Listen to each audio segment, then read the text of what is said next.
Oh, what's up? We're live. Just in time for Title Tuesday. Let's go. We are playing a GM in the first round. Let's get a Goring Gambit on the board, why don't we? Vladislav Artemiev. Actually need to put this contact lens in. D5.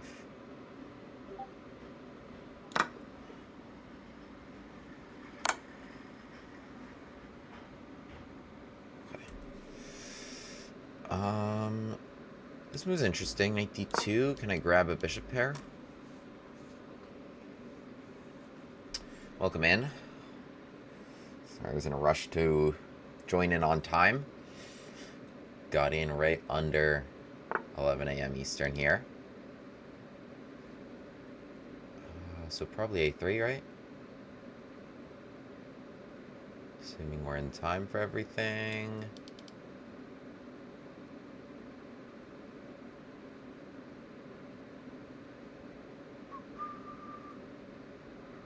Let's go bishop B5 first.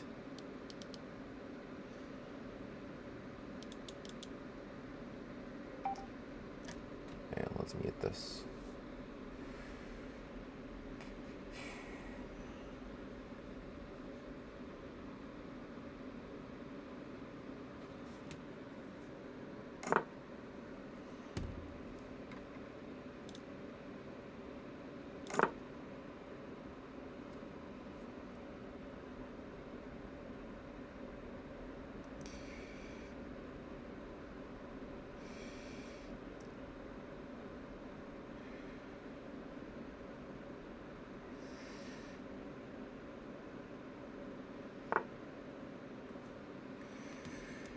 Alright, we gotta worry about this pawn.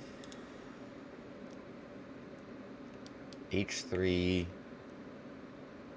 bishop D2, HG4 is kind of an interesting continuation. I guess they would probably back up to H5 for that reason.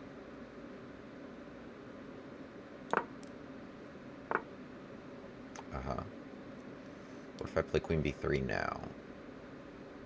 Bishop D2, Queen B3, D5, let's say.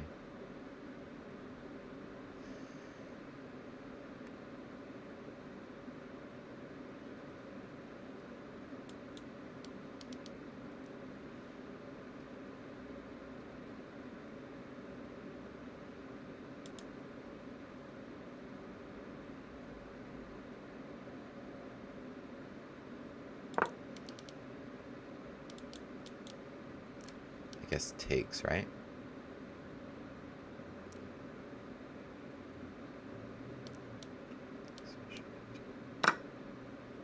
Take right away. Do I want this?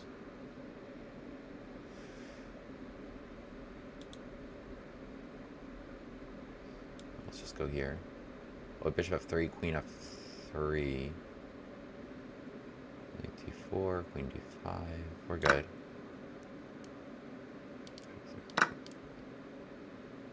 So I need to take this. I think I could take this. Knight D4.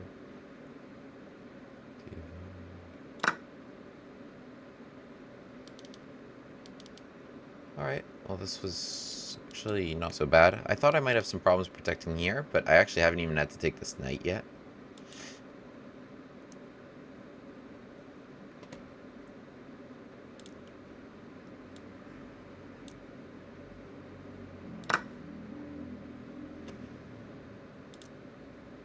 Okay, now I do. Okay, I slowed my mouse down too much. Let's go back up to 12. Alright, I actually quite like my position.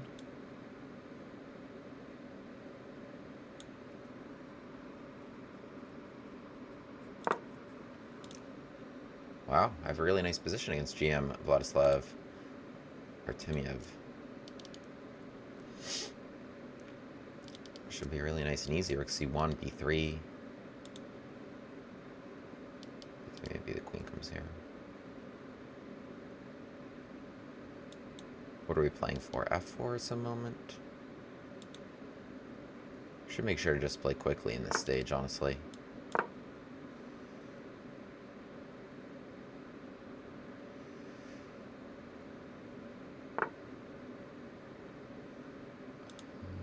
this move. What's happening after knight b4? I'll just take the pawn, right? I do want to drop my mouse pointer, speed 1.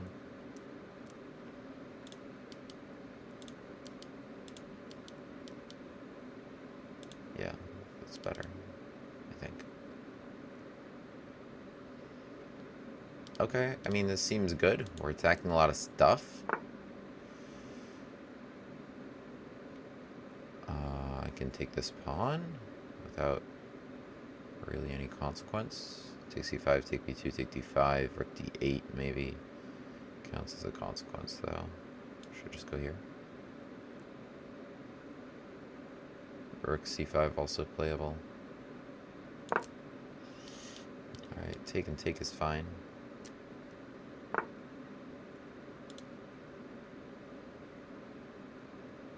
We're not getting trapped, are we?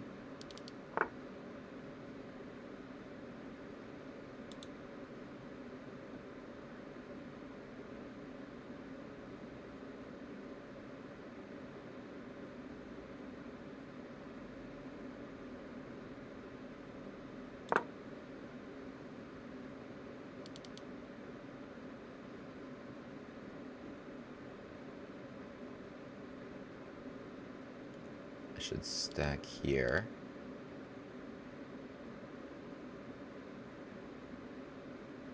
And the position is just so good for me. It's crazy, actually.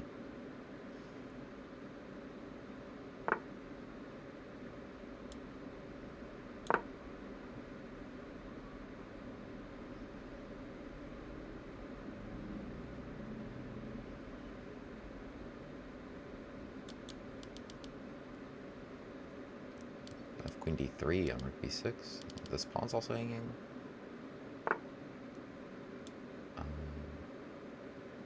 Probably annoying if you're black. They're gonna go queen e8, yeah? No, but it's fine.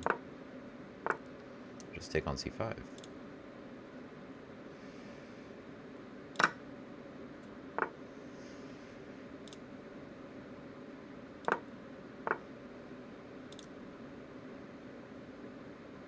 I guess an 82. Should I just take with the rook? No, but they have rook e5. So...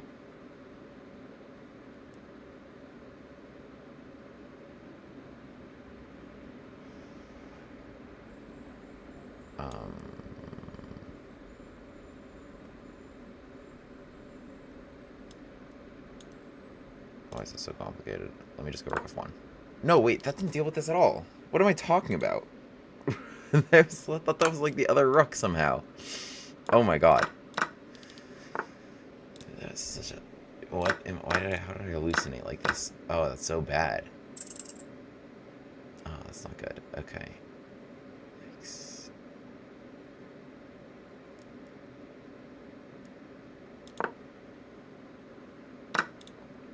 Oh my goodness. What did I just do there?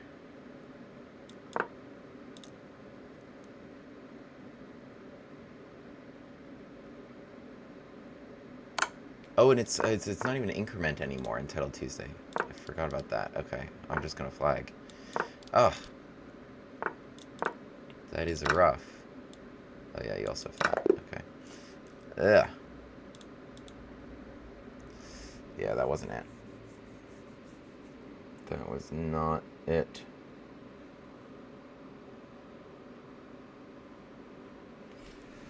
Oh well. Damn. We were really, really beating him. I mean, really, just like 2 clean pawns for nothing. First time watching you live. It's always been YouTube shorts and recordings. Love from India. Love the chess boxing videos a lot. Aw. That is very sweet. Love back to India from here.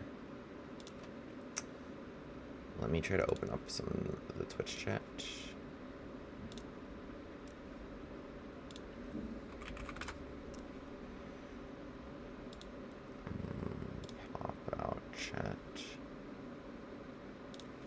Out of everything else. What's up, Zayan? Rosie, Cyril.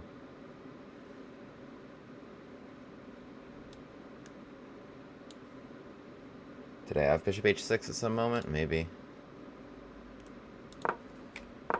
I mean, come on. This is like the cleanest. This is the cleanest +3. This is more than +3.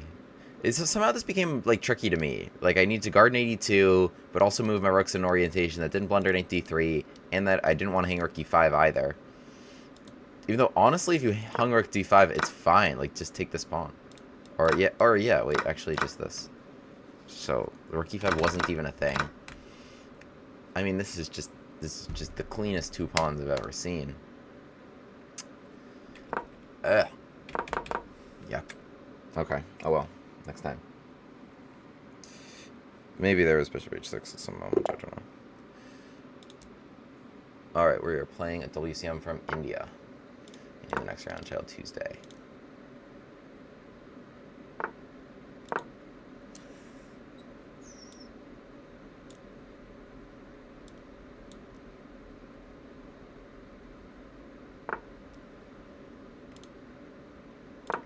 Would you like my Bushkas Gambit? Please accept. It is but a free pawn. How about now? It is but a free pawn. It is but a free pawn. You must take it. Okay. Wow, brittle. Alright, well, I don't have d5 anymore. So what we're going to do instead is some slick maneuvering. Watch this. Alright, you tried to set up like you're copying me. You are copying me. Alright, let me play. Well, are they gonna push d4? Let me first play h6 here. I think the bishop here, if it comes to h4. Okay, it didn't even come to h4. But I was gonna say it could be a good thing even. I'm actually torn about my recapturing options.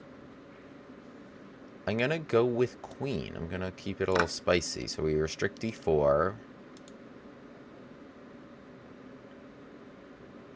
I expected bishop h4 in that position. Why is my mouse up today? Jeez, that could be bad. Let's come back. But I want to shift here.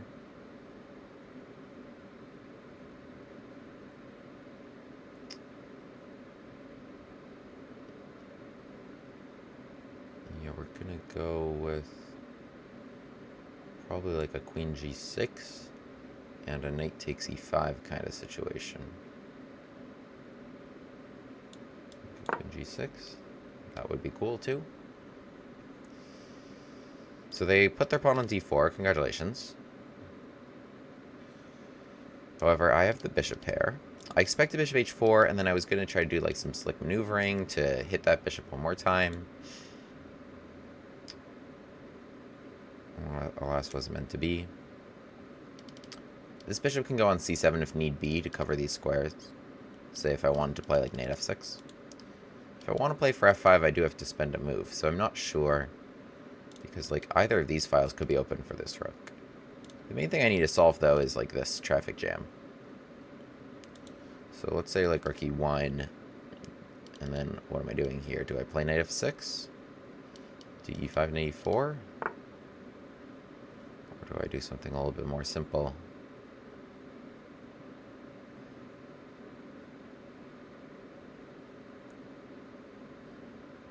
I mean, probably it makes sense just to play bishop c7 because the bishop on b6 isn't really doing anything.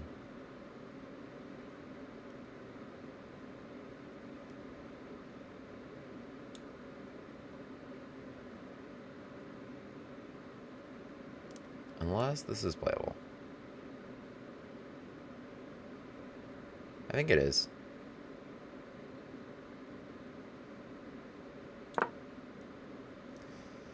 Some pretty interesting lines. Trying to hit f2. Push d5. But yeah, really, I mean, I probably should consolidate. Well, let's say knight h4 first. I'll go queen g5. Now I have the square covered, right? That was the other thing. I didn't want them to just waltz right in here with my bishop not covering. If I played like bishop c7, could they have done that? Maybe. So now d5 and e4. Let's say bishop d3.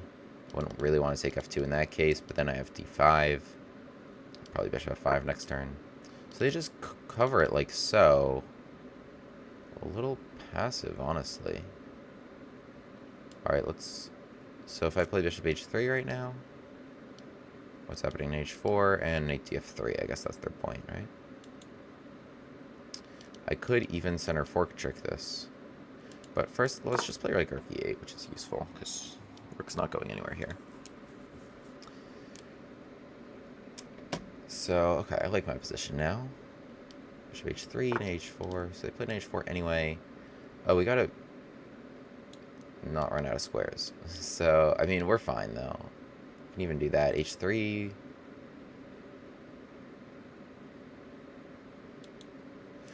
I mean, I kind of want to play here, actually. And both these pawns are problems for white. I don't really want to do him any favors. Both those look like problems. Probably you take it. Do I go pawn or rook takes at that point? Maybe a rook? Is it so hard to defend? Could be. Or just rook takes. Bishop g4, bring the other rook. I feel like I'm missing the square.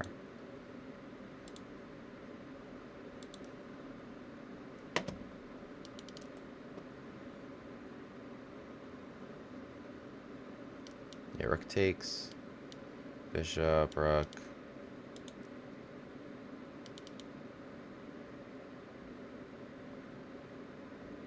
I think that's good stuff. Take, rook takes. Let's say they bring their knight back. Okay, they bring it back right now. Is it not free? Well, it's close to being free. Let me just take it. So, knight e4, knight e4, rook e4, bishop d3.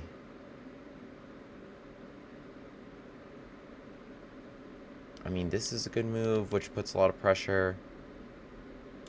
So is the immediate d5. Knight e4, bishop d3. Yeah, I mean, this is fine. Because I can always just fix this pin. Bishop f5 indeed fixes both pins. Because it could be my rook as well, which is hanging, but that would defend. But bishop d3, bishop f5, we're fine. Take, bishop d3. I just take on e1 with check. Knight e1 forced to not hang this. Just bishop f5. It's really a clean pawn. My opponent, I think with d4, wasn't really so advisable, maybe, or at least the way they played behind it. The pawns just became difficult to protect. And I just attacked them. Because they were just stuck there. I never had to take you, and then play c takes and trade that pawn for that pawn. Then they'd be mobile. Mobile pawns are good.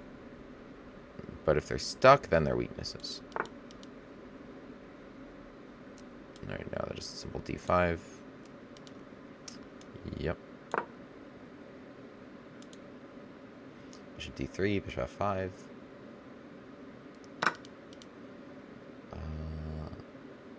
Was this clever? Do they have knight f6 check? Crazy, they have knight f6 check. Rook e4, bishop d3. Okay, wait, I should play like this. Bishop d3. But that was clever on their part. Because now they got a little bit of a development boost. They were able to play queen b3 and play rook takes e1, which is a nice recapture for them. However, this is still probably a pretty clean pawn. Can't go rook e7. Honestly, let's go here and just rook e8. Just keep it really simple. They have knight e5, don't they? So...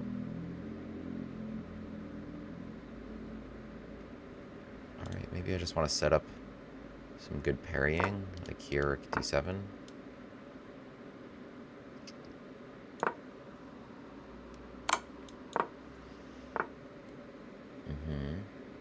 Can I take it? Knight d7, queen f2. Not clear to me. Queen g1, king g3. They run away? Alright, let's just go here. Make some threats, live another day.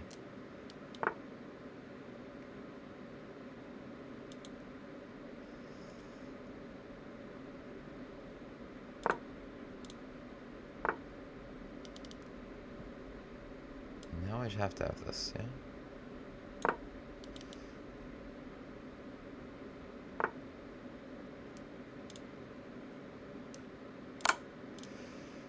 Let me take it now. We're good.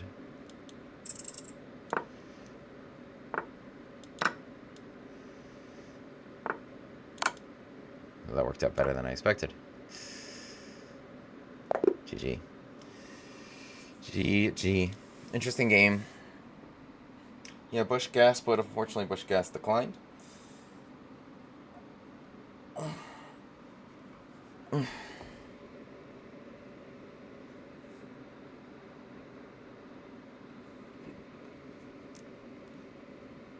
Are the servers overwhelmed? I'm not getting...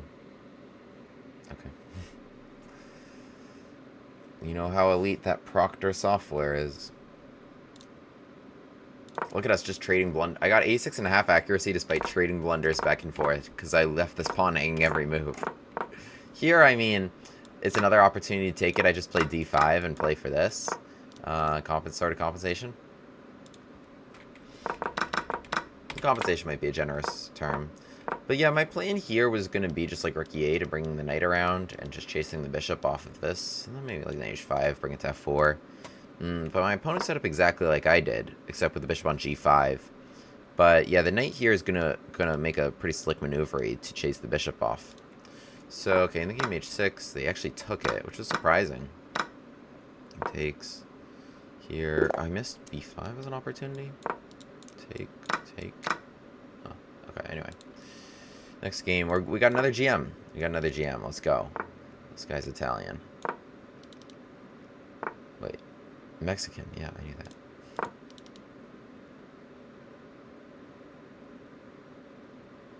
We are what we repeatedly do.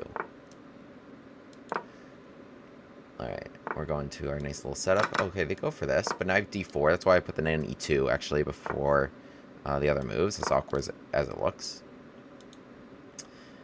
And now with the pawn on d4, it's going to blockade this guy, and I'm going to try to attack it many times.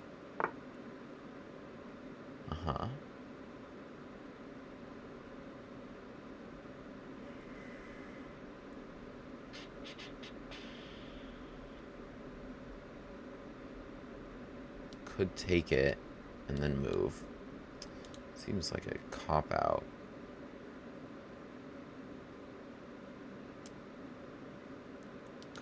I don't want to do that.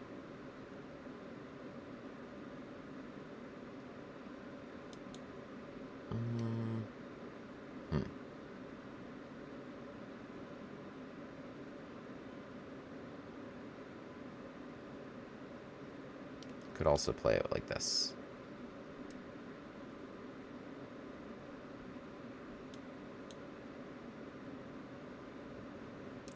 Alright, you know what? Let's just play with f3. Let's just play with f3. Did I want to do it? No. It closes that and opens this. But I'll just bring my king to h1. And I think it will be fine.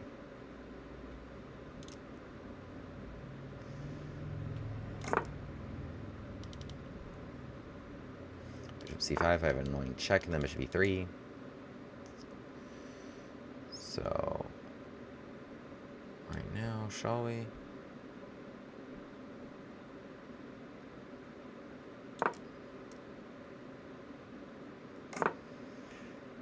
Alright, now where are you going?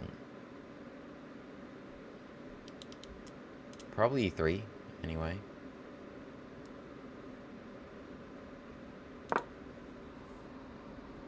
And then maybe even to g1.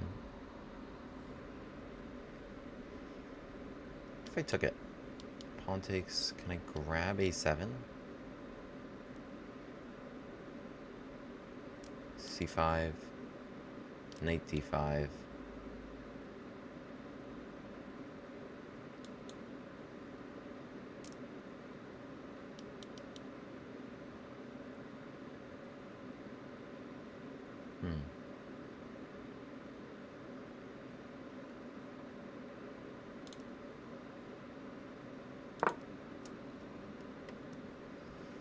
Imagine you're trying to come to c4. I want to now play f4 and just hit this. I expect the bishop to come right back here.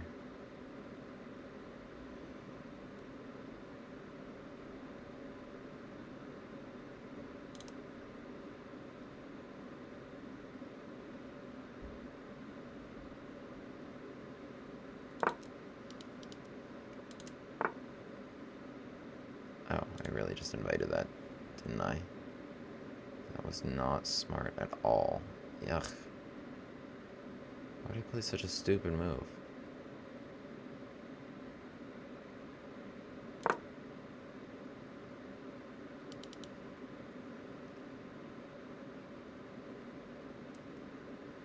So why is my mouse not adjusting when I edit the pointer settings? Alright, he wants that.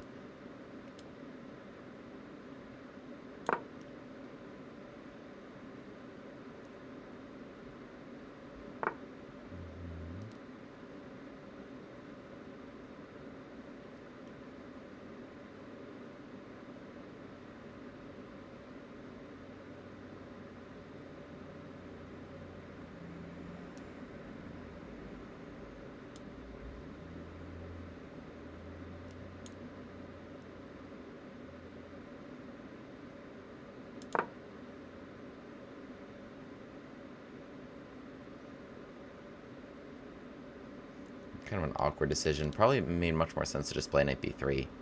Just start making some trades here. But I wanted f4 without dealing with this.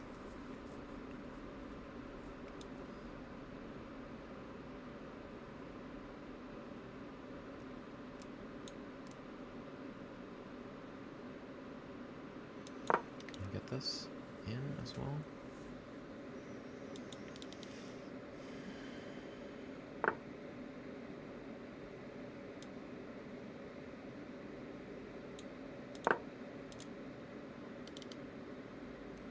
I really want to play f4. They really want to not let me play f4. Ooh. Oh, that should be good. Oh, what? Oh my god. Okay. Yikes. No, that was not it. What did I just do?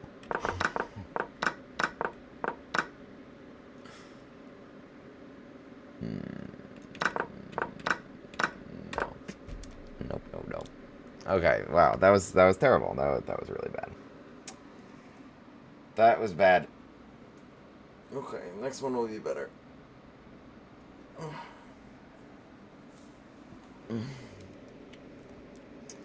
Next one will be better.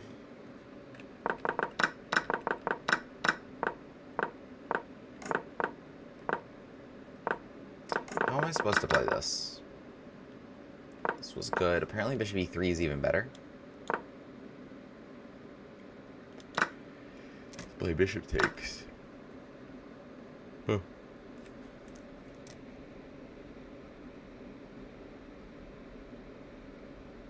Just so like that can't happen. Bishop g4 now. Bishop g2. Takes bishop g4. This was fine. Okay, it wanted me to do this actually. I was concerned I would be losing a piece. But we're fine here. I guess we're fine here. Interesting. I was concerned because like the stupid pawn on f3 is blocking my bishop. This was really dumb. Somehow I missed knight e5.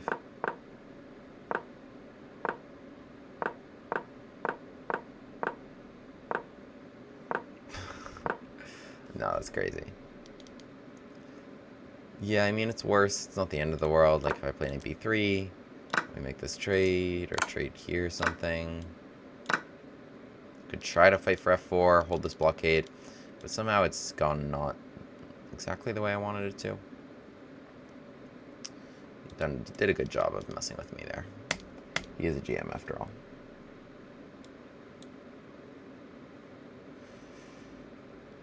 is a GM after all. Alright, next game starting momentarily. Hang on, let me whip up the coffee. I'll be right back.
Okay. To answer your question, bishop takes c6. Yeah, if bishop takes c6, I'm happy with that trade, honestly. Like, if I could achieve that, it just relieves a lot of the tension. Like, this knight was going to bother me coming to c4 and stuff. Like, I'd just hang out on d4, I'd hold this blockade, and then I'd, like, attack this pawn. The thing about the pawn, like, it allows black to play around it really easily. I'm just trying to blockade it and then, like, attack it. You know, so I want as many trades as possible. Like, if I could trade off the dark square bishops, that would be beautiful. Like the knights as well. I'd just hang out here, play c3, bring my rooks to the middle, f4, attack this guy.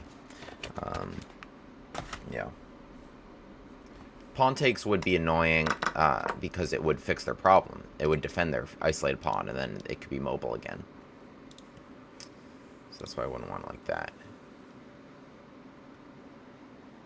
Watch out for the piranhas, the bishops. Will do. Gambit glasses. You got it. You got it, guys. Got a lot of requests for the Gambit glasses. I haven't had a Gambit yet on today's Title Tuesday. Soon. Yeah, take on a7? You could, but at that point, like, I was already happy with the trade.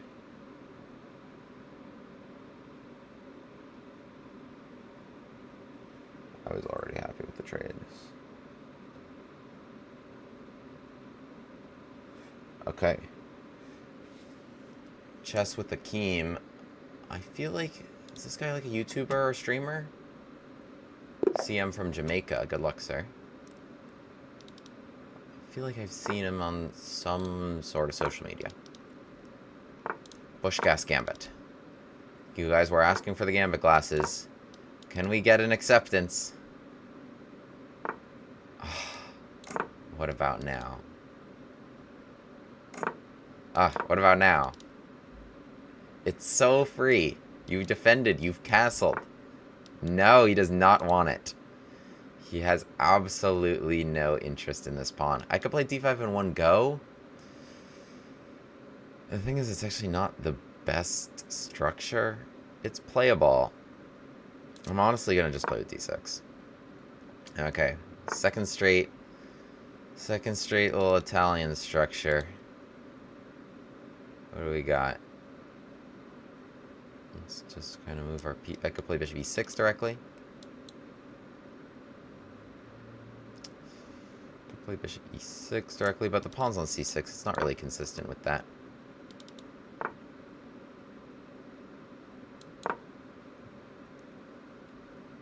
Alright. Just got a little Italian game. Of course, I would love bishop g5. It would give me something to attack and maneuver against. So he's kind of setting up the same way I am. Looks like he's copying me. I gotta back this up maybe, or else d4 could be a problem. I could play d5 and bishop d6. We could. I'm not sure there's a lot to be said for that, though. I'm probably just gonna back up. So now if d4, I will take it and take it. Alright. Knight c5, bishop c2, knight e6. Can we get somewhere? He's just going to play knight f1. He's doing his little maneuver thing too. Kind of doing the same thing I'm doing. Our positions kind of look exactly the same. You just played h3. So, I'm working on it. Kind of doing the same thing I'm doing. Alright. Knight e6. Don't do my idea. Don't do it. Okay, you went a slightly different route. Knight h5, knight e5. It's interesting. What if I just kind of like gambit the pawn? The point being that I want to like take h3 and then like knight h3 and then like knight f2. Just like totally go crazy. What if we do that? What if we do that? What if we say, I am getting the gambit glasses on at any cost. c4 is kind of a problem. Bishop h3. Whatever. This should be fun. Alright, knight e5. This is going to be crazy. Knight here. Knight c4. Bishop h3. So the point being I want knight h3 and knight f2. e5. Should I go with the other knight? This is going to be insane. This is going to be crazy. He could play g3, actually. Could. Okay, oh, he goes for it. Okay, awesome, awesome, awesome, awesome, awesome. I had this move. Did I want this? Oh, is this just good? No, he has knight g4. So... we've got a few different interesting options. I like this. So now we've got some stuff coming. I want like bishop h3, like knight h3, and then like to take on f2. But I need queen h4 as like the anchor on that. We just totally went off here. Just totally went off. Okay, wait. Knight g4 is actually a problem. And I didn't really see it. Okay, it goes there. Alright, in for a penny, in for a pound, right? I mean, or else d4 comes. Let's go. Let's go. Pennies and pounds, baby. Do you know what the interesting thing is? What if I just play queen d7 and try to take it with the queen? Spicy idea, William. Just waltz right in there. I think he's scared of me.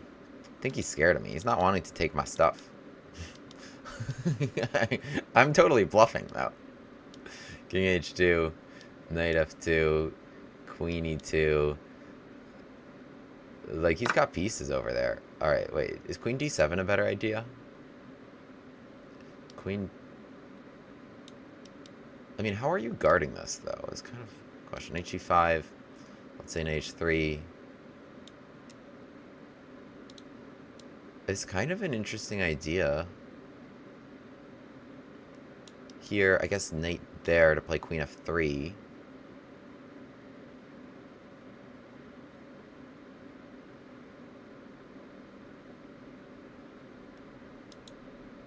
And then I would bring the rook around. Or should I just play knight h3 right now? Knight h3, knight f2. No, wait. This is actually good. Let me just stick with this. Knight f2. And let me just try to bring you to there. You to there. Right?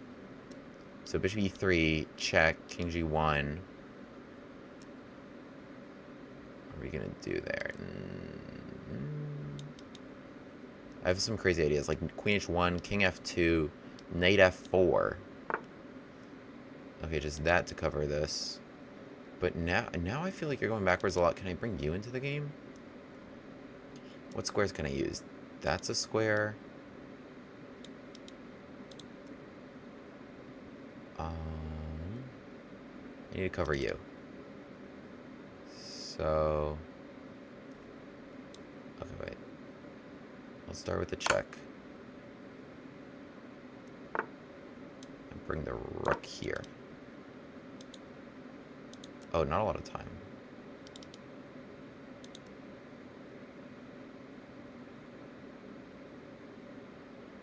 So queen g4, I have rook g6.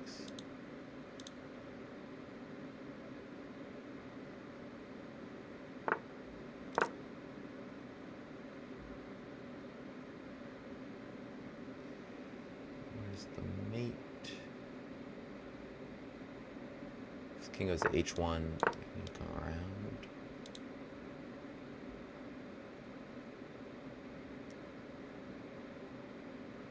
Knight f3.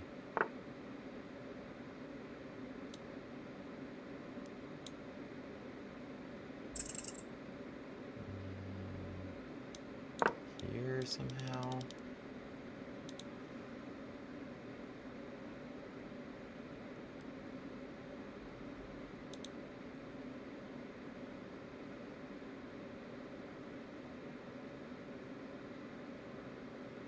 I need the h6 square.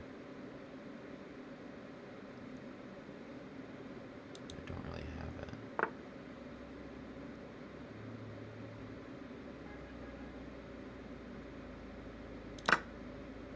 I don't know.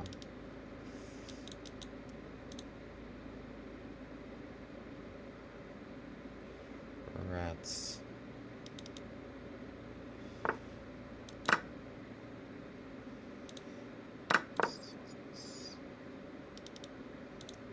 You did a good job defending this.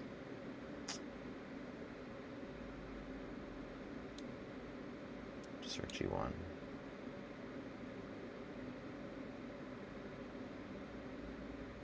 Or actually, no, not so easy.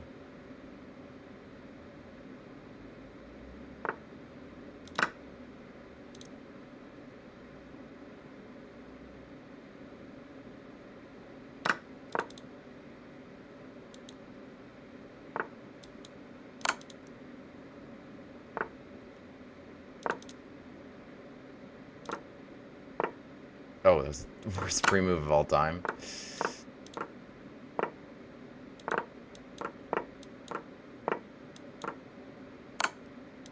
Oh, nice. A little checkmate. Nice checkmate. Nice checkmate. GG. Dang. I thought I had something. Maybe not. Oh my goodness. We were trading blunders. Okay, this wasn't actually working. This wasn't actually working. Let's see. Knight f3, best move, certainly.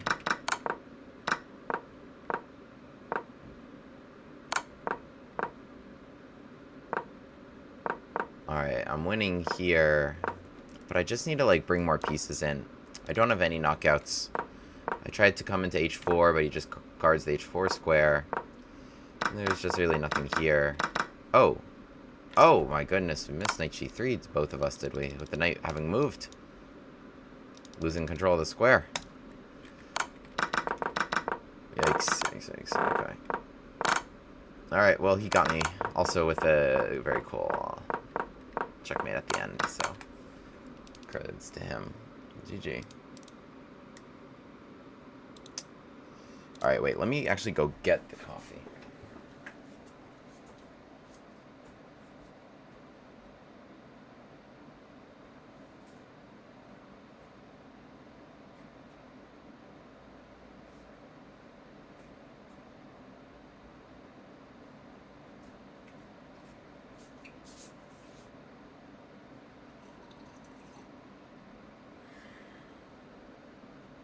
Oh yeah, there's a break after round 4.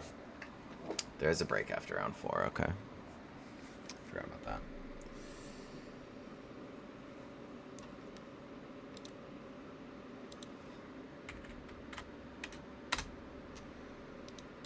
He is a YouTuber.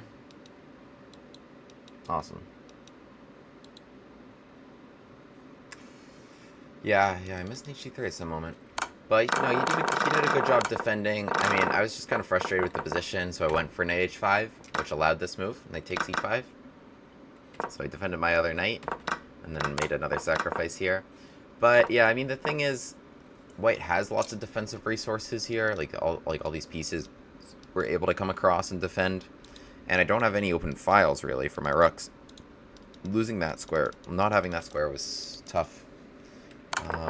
But the position was good here. Like, here we had built up well. I just need to add more pieces and play for, like, f5.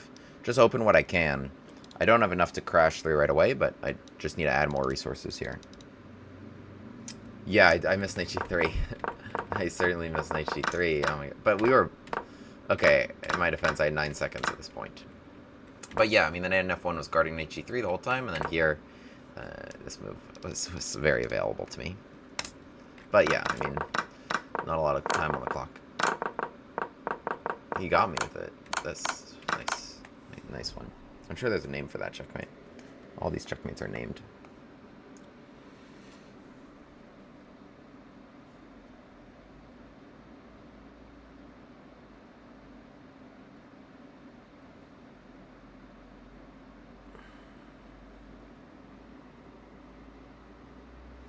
So, what was I going to say? I don't remember. But next round will start soon.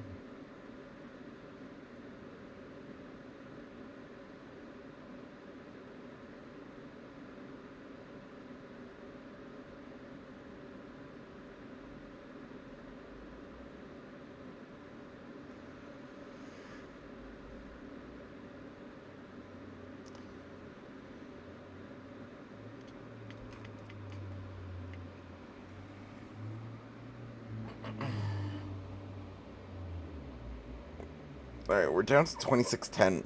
Chess.com Blitz. We were like 100, at least 100 points higher than that. So it's time to step it up for real. I don't know what's going on. My mouse keeps like moving a lot. And every time like I drop my mouse pointer speed here, but it doesn't really seem to affect it. Like if I go all the way here, okay, obviously that affects it. My mouse is just like zooming today. Sometimes skipping around.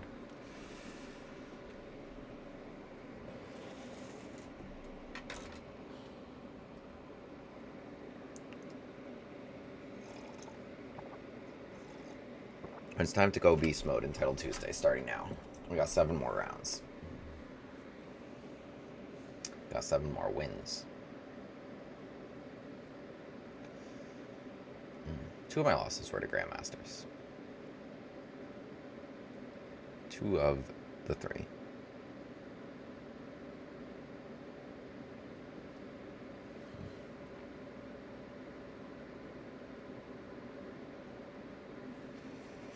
I've been playing a lot of local tournaments around here. The New York City chess scene. For anyone who's in New York City, or if you're in any city, join your city's chess scene. What was I going to say? Yeah, it's really nice. Bushwick chess, Williamsburg chess, North Brooklyn chess, Midtown, Pawn, all these places. It's just like night of the week, just a bunch of boards at a bar. Then it's more than that, and then they like host events and such. But yeah, it's really cool. Also, not to mention, we also have the Marshall Chess Club, which actually, you know, hosts real tournaments. And Washington Square Park, best chess hustler scenes in the world. So yeah, great stuff to do on just like a Wednesday night. Yeah, it's literally every night of the week. Draw 2400 IM. You played simuls in my club. Awesome. Where do you live at? Yeah, if any y'all are in New York City, come out to these events. Or playing National Master from International. Could have guessed that. What does that say?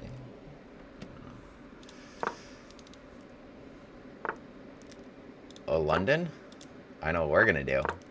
I know what we're gonna do. we played b3. So b3 is not a great move.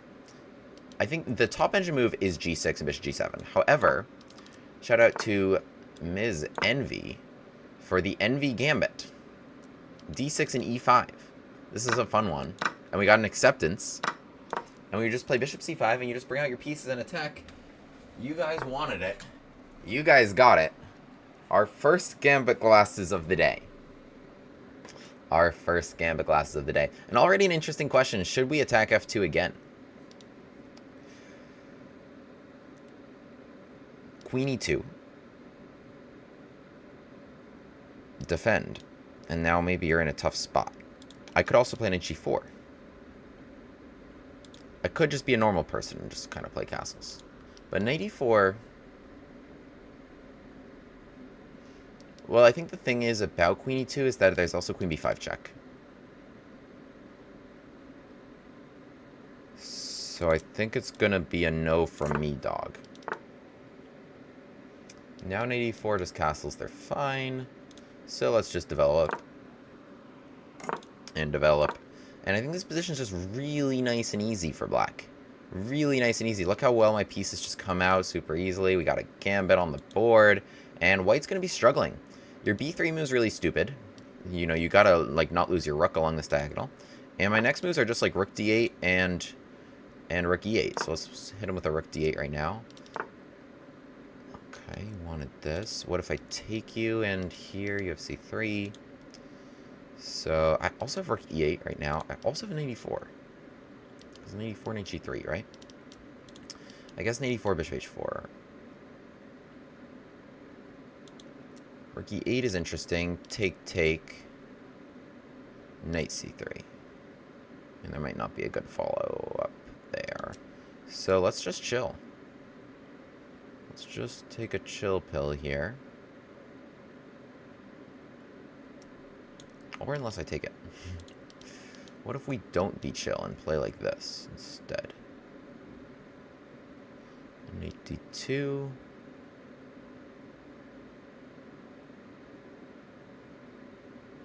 Also playable. Bishop h5, bishop here.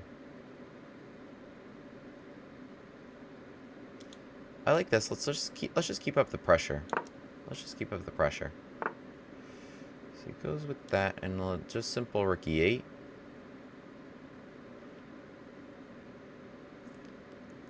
Knight a4 is available. Okay. So if knight a4 is available, now I should probably take it. Well, you have this, yeah?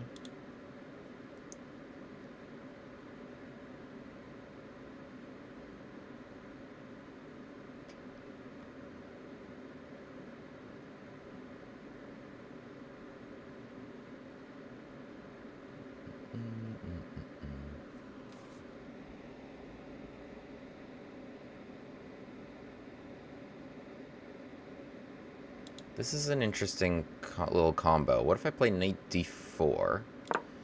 So now you don't have knight a4 because I can take it. Now when you take me, I play bishop takes d4. If you ever grab h5, then knight takes h5, right? Knight takes h5, and then your bishop is hanging. So you can't really take h5. If you can't take h5, what do you do? Because now your knight is hit, so you probably play knight a4 here. But then after knight a4, I play queen somewhere. Where's somewhere?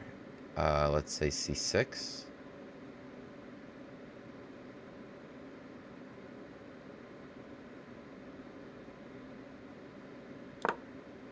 And now your rook and bishop are hanging. Let's say take. I can also take a1 here. But what if I take here, c3, knight g3, cd4? This is good. These are both hanging. What a cute little tactic. Hit him with knight d4 against their one resource. There was no knight a4 because this was hang with check. Let me slow down my mouse. Okay. Alright, now we're just down 2 minutes on the clock, but I think we're winning because this is hanging. You gotta guard your bishop here. Somehow. And I can even play a b5. Knight b2. Do I want to torture him like that? Can I? Queen f6. Rook b1. Bring this guy to e8. Or I could just take it and take it like a normal person. Goes for bishop h4.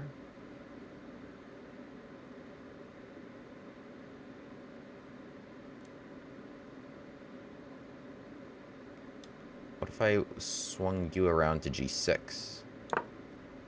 Could go rook c8, but this is all. Bishop e7 is no matter.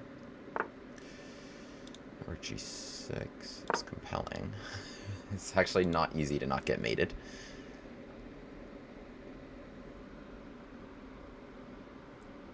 So, okay, we trade our material advantage for something towards their king. Bishop f6 now?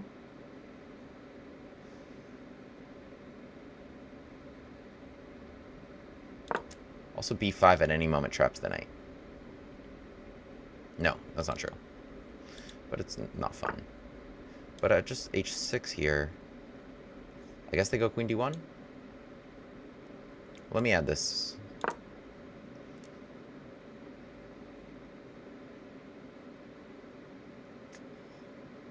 But no, I mean, this is not pleasant for white at all. Thrown in h6. You can't move this. You're still getting mated. They didn't have f3 before because my bishop was actually left over there with the pin. But now, like, so queen d1, I just play knight f4. Still pinned. I'm still down this pawn, which is why the gambit glasses are still on, but... yeah, we just kind of had such a great position that we were able to, you know, pressure here on the queen side, then we were able to shift that to the king side. You know, just took whatever the defense gave us. The defense couldn't cover everything. We had too many resources. And now we just take stuff. Throw in an HE3. Yeah, let's just take stuff. Nom nom nom. Alright. Let's just be quick here. I want to go check and then, like, mate them on the H line. I mean, I'm sure that's possible if I do it right. It's like an 82 here.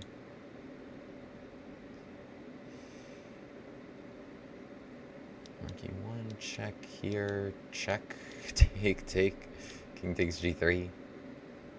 Probably don't want to allow king takes g3. But okay, I mean, I'll just go here. I'll just go here. Just be up with lots of material.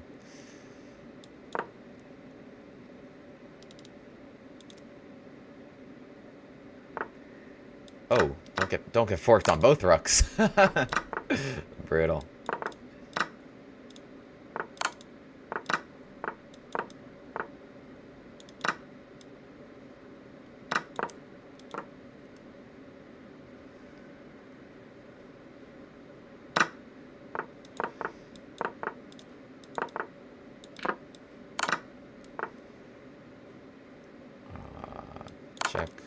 Check. Mate. Nice. I even liked my little pattern there at the end. I wanted to pause for a moment. What was the fastest mate? And I think I found it. GG! Fun one! NV Gambit! Crush those London players. Let's go. 94 accuracy. 94.1 accuracy. That's what I'm talking about. That is what I'm talking about. Let's go. So, we face the London. C5. Love c5, immediate strike. Most people will play e3, of course, to support that pawn. I mean, d5 and d takes c5 are also moves, but e3, most London players will play, because that's consistent with their stuff. And queen b6. This is the one thing we can attack, right? You played a London bishop f4, solid setup, but one thing we can attack is the b2 pawn that you left.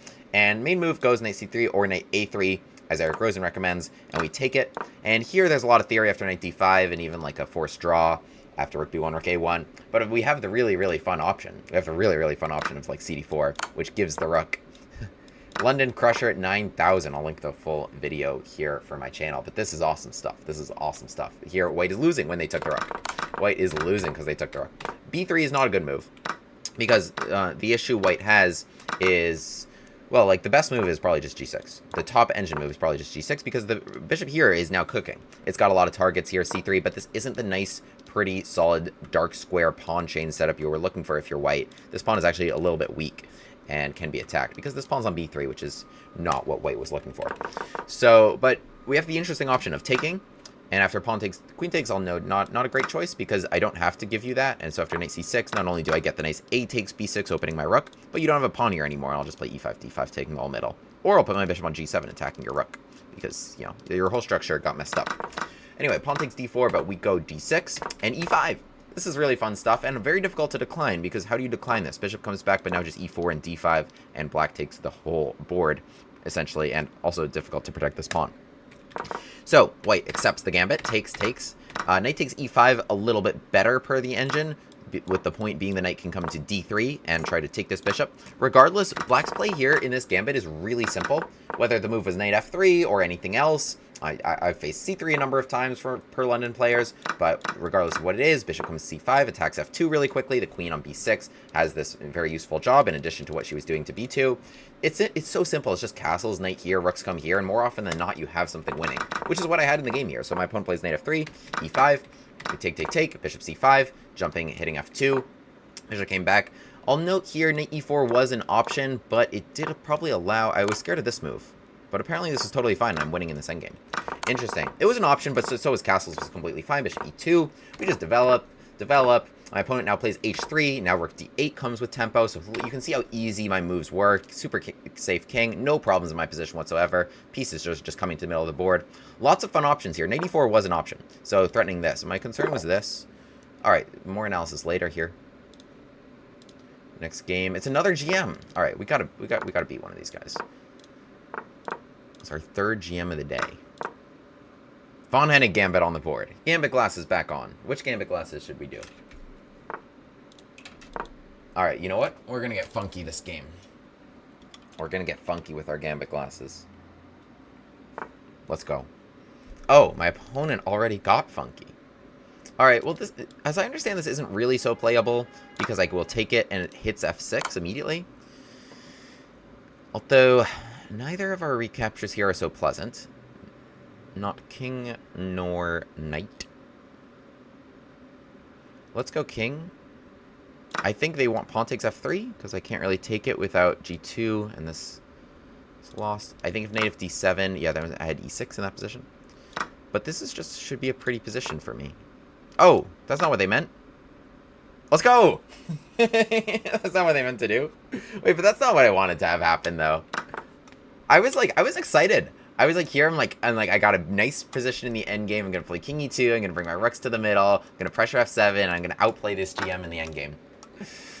But it was not meant to be. It was not meant to be. My opponent hath blundered. My opponent hath blundered right away. Unfortunately for them.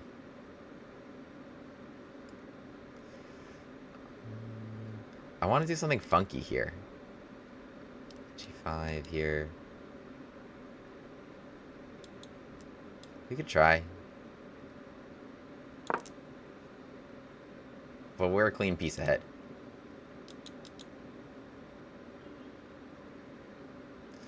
We are also a clean piece ahead. E6. Yeah, I mean, why not?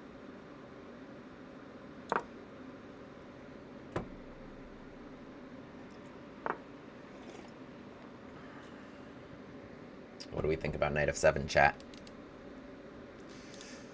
What do we think about it, chat? Boom.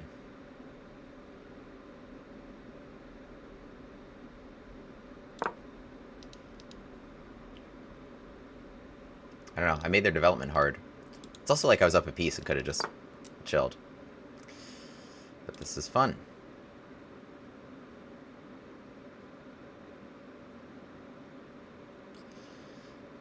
Bishop 4, knight d6.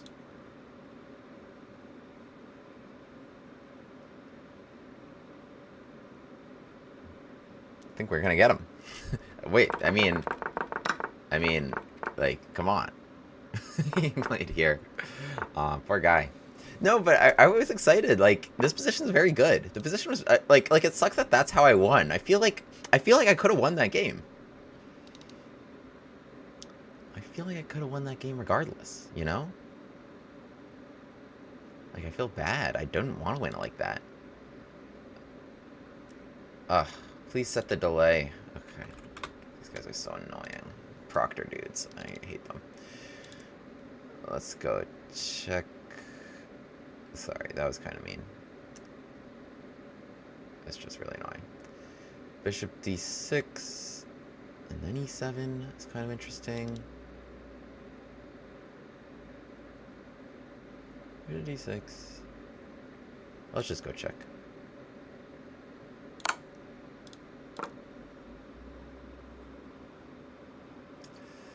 But yeah, they want me to restart my stream with a 15-second delay. I need to end my stream and restart it.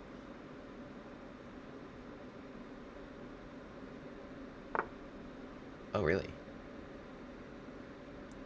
I have e7 check, don't I? I'm just taking this? Can I check and then come back also? I think I can.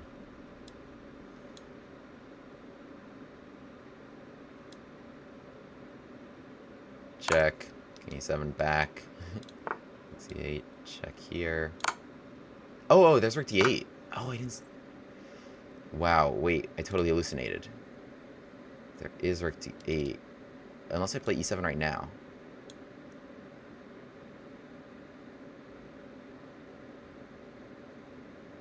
Okay, e7 right now.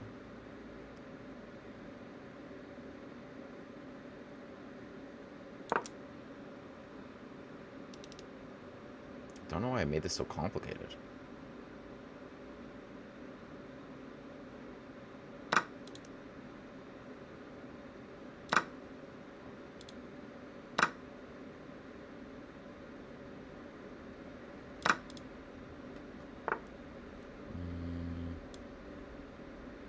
Okay. Let's just start playing normal.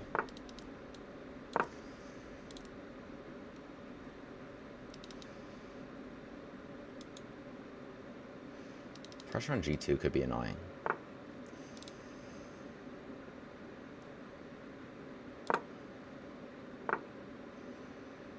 Thinking...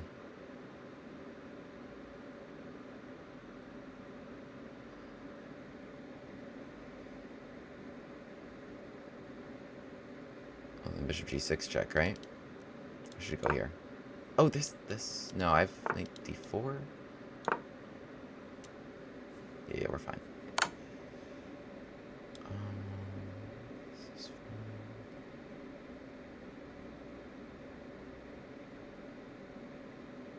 King d2.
Bit stuck.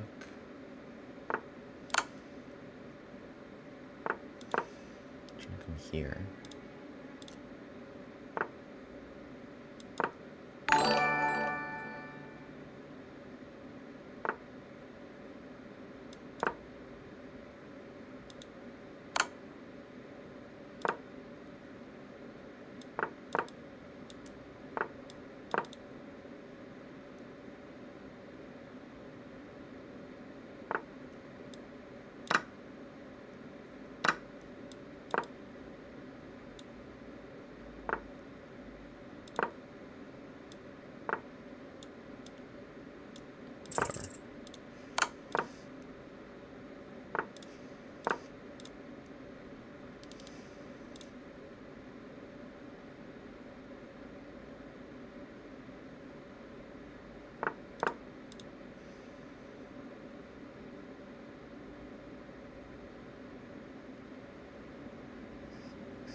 Oh, man. That was a close one, actually. Alright, we beat a GM. That was actually really close. I was so locked in, I couldn't even say anything. I was like, there's no way I am not winning this game after that. A GM 24-34 on Blitz. Okay, I've won 2 out of 3 games I've played against this guy. We've played 3 times. Interesting. I'm 2-1 against him. Good game, Mr. Gennady Gutman. it was a Von Hennig. It was a Von Hennig gambit. This is not a way out of the Von Hennig, as I understand it. This is not a way out. E5. It's a way out with, like, E5 can be a way out of, like, maybe this, you know, like a standard kind of Black Mardimer. E5, this is the Lenenberger counter gambit, and I give this move on my channel, inviting really fun lines. But when you have a knight on f6 already, it's not a way out, because now takes is a tempo on your knight, and then this pawn is also falling behind it. So you have to trade here, and now if you, like, move your knight, I have moves like e6 or f4. E6 really strong. And I'm not down a pawn here, and in fact, I'm threatening to go up a pawn. ef3, knight f3. No, I mean, I was actually looking forward to just kind of playing, like, a nice, pretty position like this. I was kind of... that's what I was imagining, and then this happened. It was like, what? Everything I did here was good. For the record, these were all, like, the best moves. This was not... I just need to back up, because takes I have e7. So, I think here... Yeah, okay. Probably just backing up right now made the most sense. Plus 5.4. Anyway, but it made for an interesting battle. I played e7, we took. I mean, I was winning the whole time. My opponent did a good job of bothering me. Eventually, we got our pawn going, and we won. Okay, GG. All right, next game. CM from click here to steer a stance on the war in Ukraine.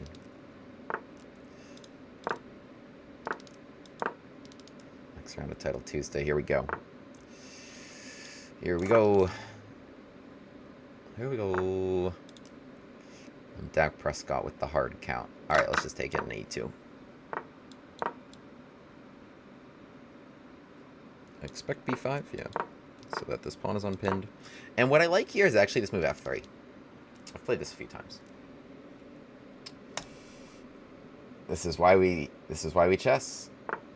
Oh, Eleni Lee's raiding with a party of 22. Welcome. Welcome, welcome. I don't know how I missed that. Ready to vibe. We're chilling. Family raid. Welcome, welcome, guys. Okay.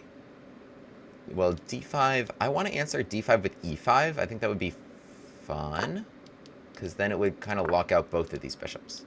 f5 is interesting. It's actually quite compelling. Takes, takes, knight takes, and just giving the rook. But it's an exchange. It's probably playable. I'm just not sure it's the vibe at the moment. It's probably playable. The thing is, the king could go the other way. I don't really want that to happen.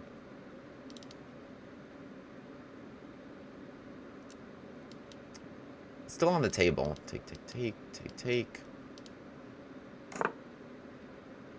Still on the table.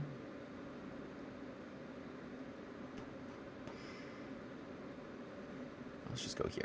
Let's see what's up. A4 is an idea. I kind of want to see what they're doing, because d5, e5, I think, is quite nice for me. Let's say knight f5 there. I play like something simple like queen f2, and I just pick off this pawn. So they don't want any of that.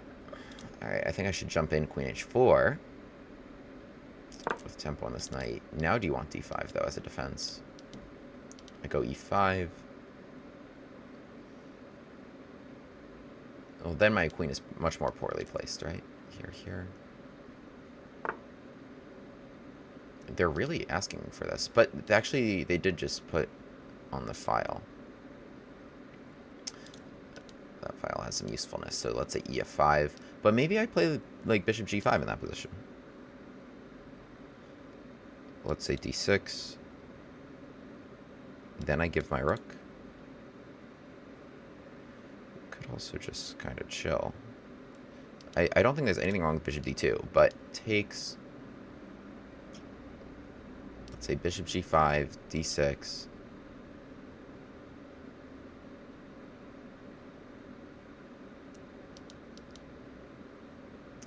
I don't think there's enough there, honestly. It's kind of my honest opinion. I don't think there's enough there.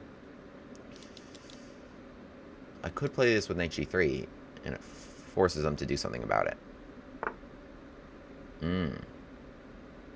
That makes some sense. Bishop b4. Guess rook f7 they would play.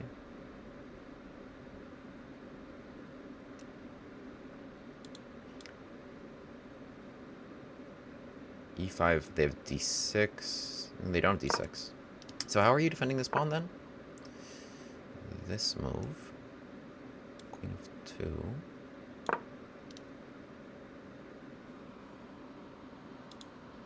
d6, I take. Take.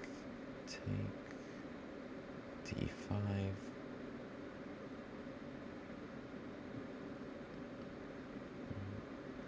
They do attain a little bit of freedom this way, don't they? Take d4, queen d4, d5.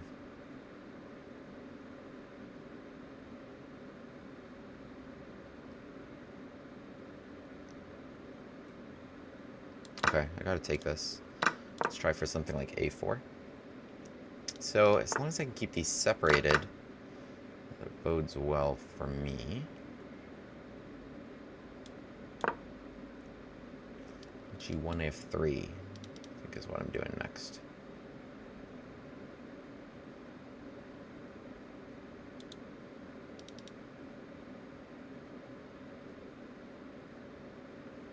But, no, I mean, I think they kind of achieved what they wanted-ish. I didn't really do my strike. Maybe I missed a bishop b4. Also, maybe I missed an opportunity to just play bishop b4 before d6 happened.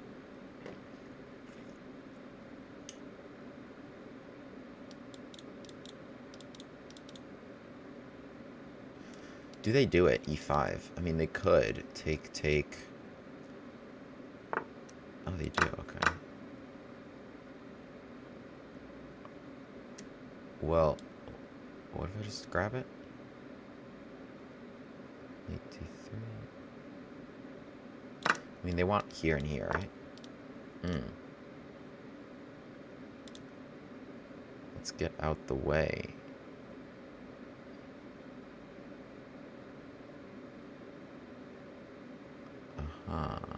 Okay.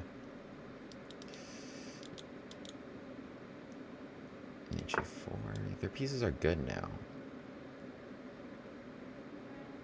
I couldn't have gone right to g1 because there was actually knight f3. Yeah, their pieces are good. They've managed to open up all this. I want to free myself.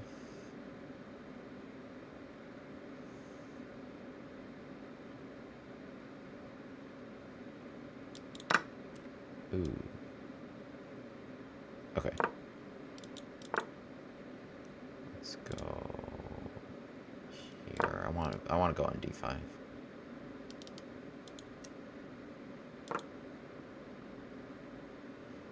Okay, this could be a lot worse. I think I'm actually completely fine here. Just maybe not on the clock. They're continuing to bother me. I think we're continuing to not fall for it, though. Be able to use the e6 square as soon as this guy leaves my face. Now we got good things we can do with you.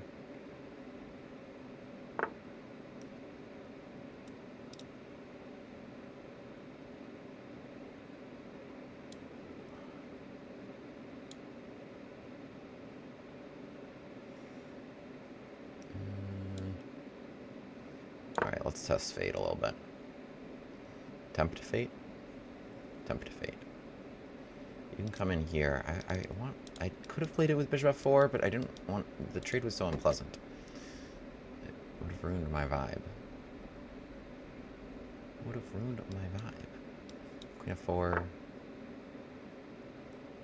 I just want to take this. It's so bothersome. It's so bothersome. I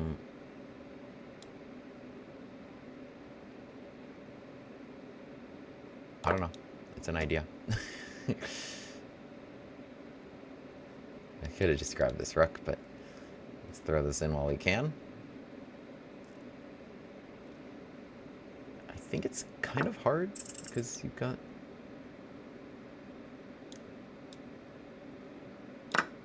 You can throw in a check, can't you?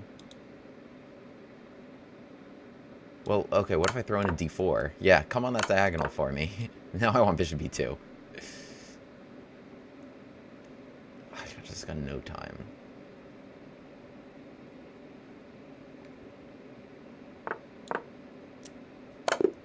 Oh. Man. Ugh. I guess I had to take this rook.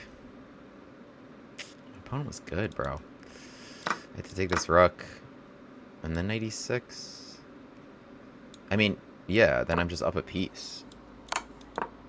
You're out of steam here. No, I mean I had him, obviously. Damn. Ding, ding, ding. What happened here?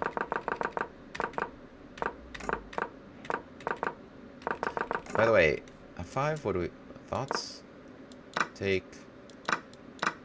Yeah, engine is not a fan.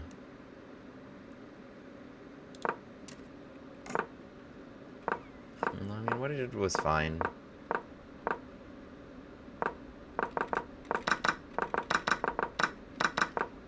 We're both playing well here. Didn't want me to take this pawn yet, but it was okay. I managed to defend stuff.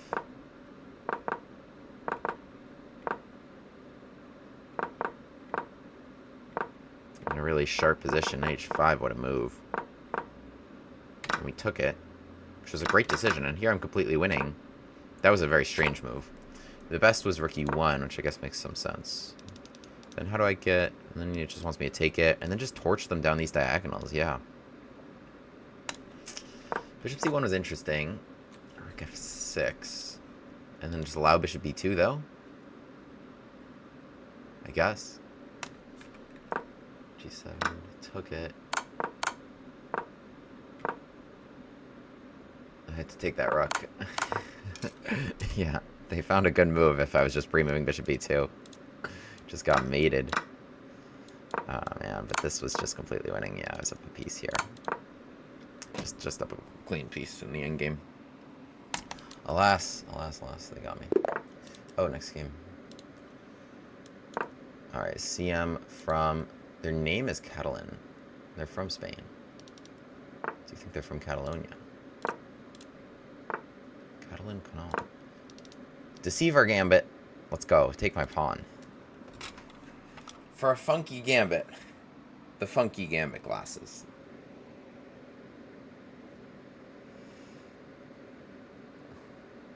No shout out after a raid? I gave you a shout out. I appreciate it. Might be free. And Eileen Lee. Really appreciate it. Oh, they took the... Yes, yes, yes, yes, yes, yes, yes. Let's go. Oh my goodness. They en passant the other pawn. They can take one more pawn, actually. Threatening queen d8, but we just go knight c6. Wait, this is the most awesome line. This is the most funky line for the most funky gambit glasses. Let's go. Oh my god, we got this entitled Tuesday? No way. Because, like, even if you don't en passant this pawn, like, I'll talk more about this later, but I had g5. Okay, yeah, they take one more pawn. We cover queen d8. Oh, this is sick. This is from the Deceiver Gambit YouTube video. Theory created by yours truly. Alright, so we have pressure on this bishop and on f2. But most notably, we're actually probably going to take b2. We are probably going to take b2 in this position and then follow that up with like a brutal bishop b4 check. I'm not remembering too much of the theory. Caesar Simoni, Eileen Mohi, thank you for the sub and the follow. Eileen Lee, thank you for the raid. Okay, wait, this is awesome. This is the best stuff. Alright, what do you got here? Because probably queen c1 seems the most challenging. because it guards stuff.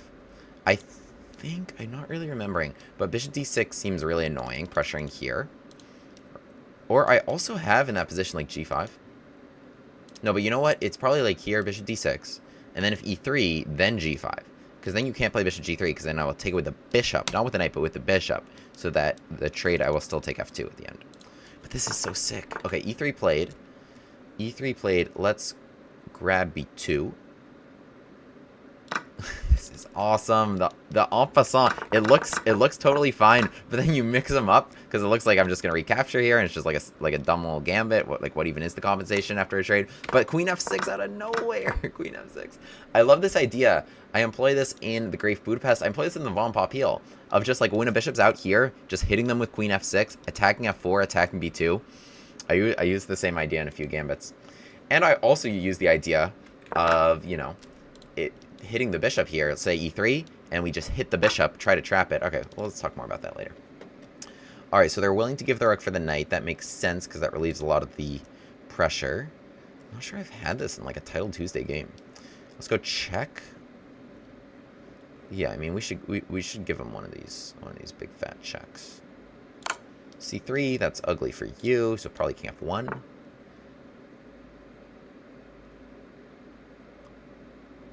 Alright, so takes...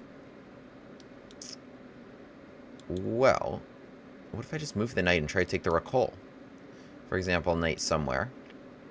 Then you play knight somewhere, and then I just go take it. Seems possible. Takes... What else is up there?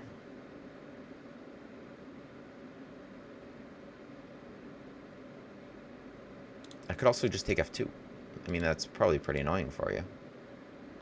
Nah, could be worse. So let's retreat. Also c3, it got you mated.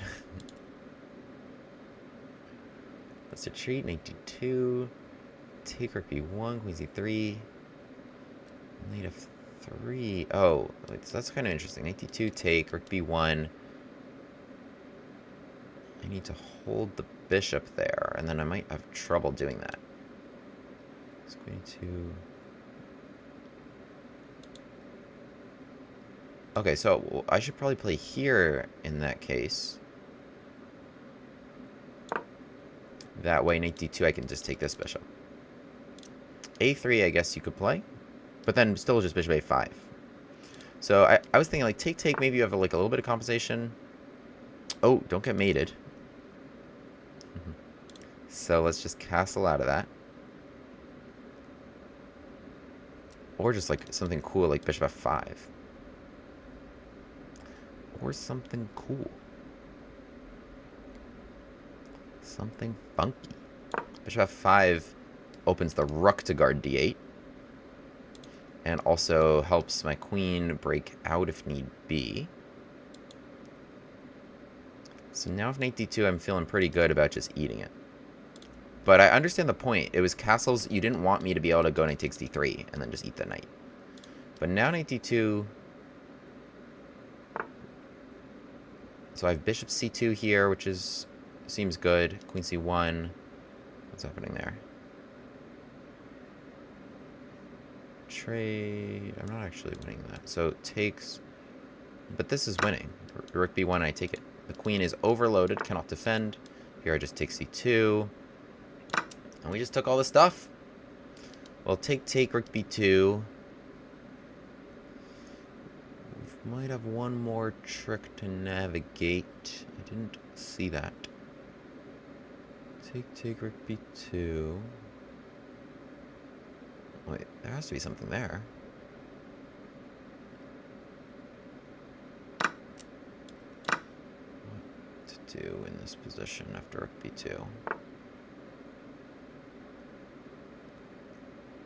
Did I miss this?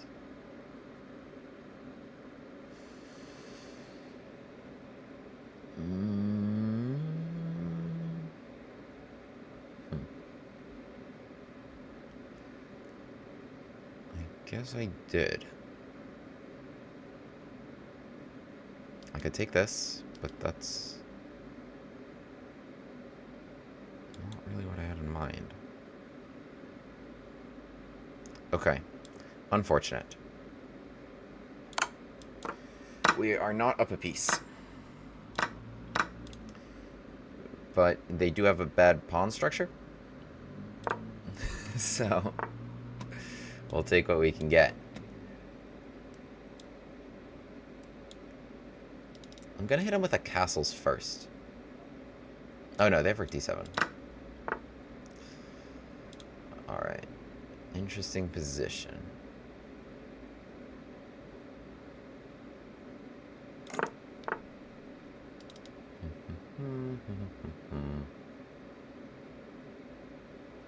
What to do, what to do.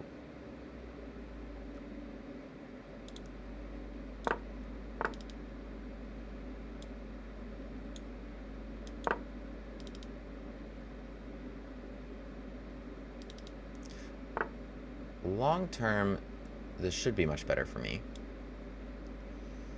If only because in a king and pawn endgame I win, because I can create a passed pawn and they cannot.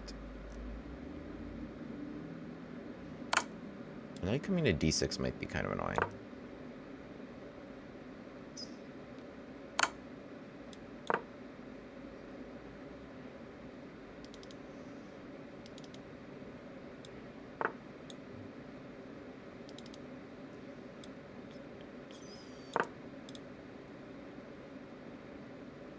Oh, do they have f5? It's fine.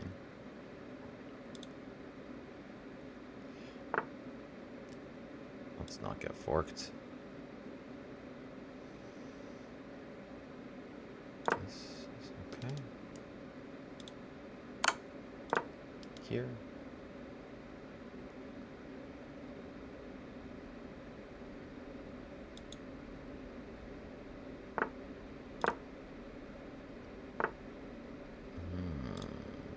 You seem stuck, though. I'm surprised they're playing it so ambitiously like this. Now, here... I'm winning material, because the rook d2 is check. So I'm winning here.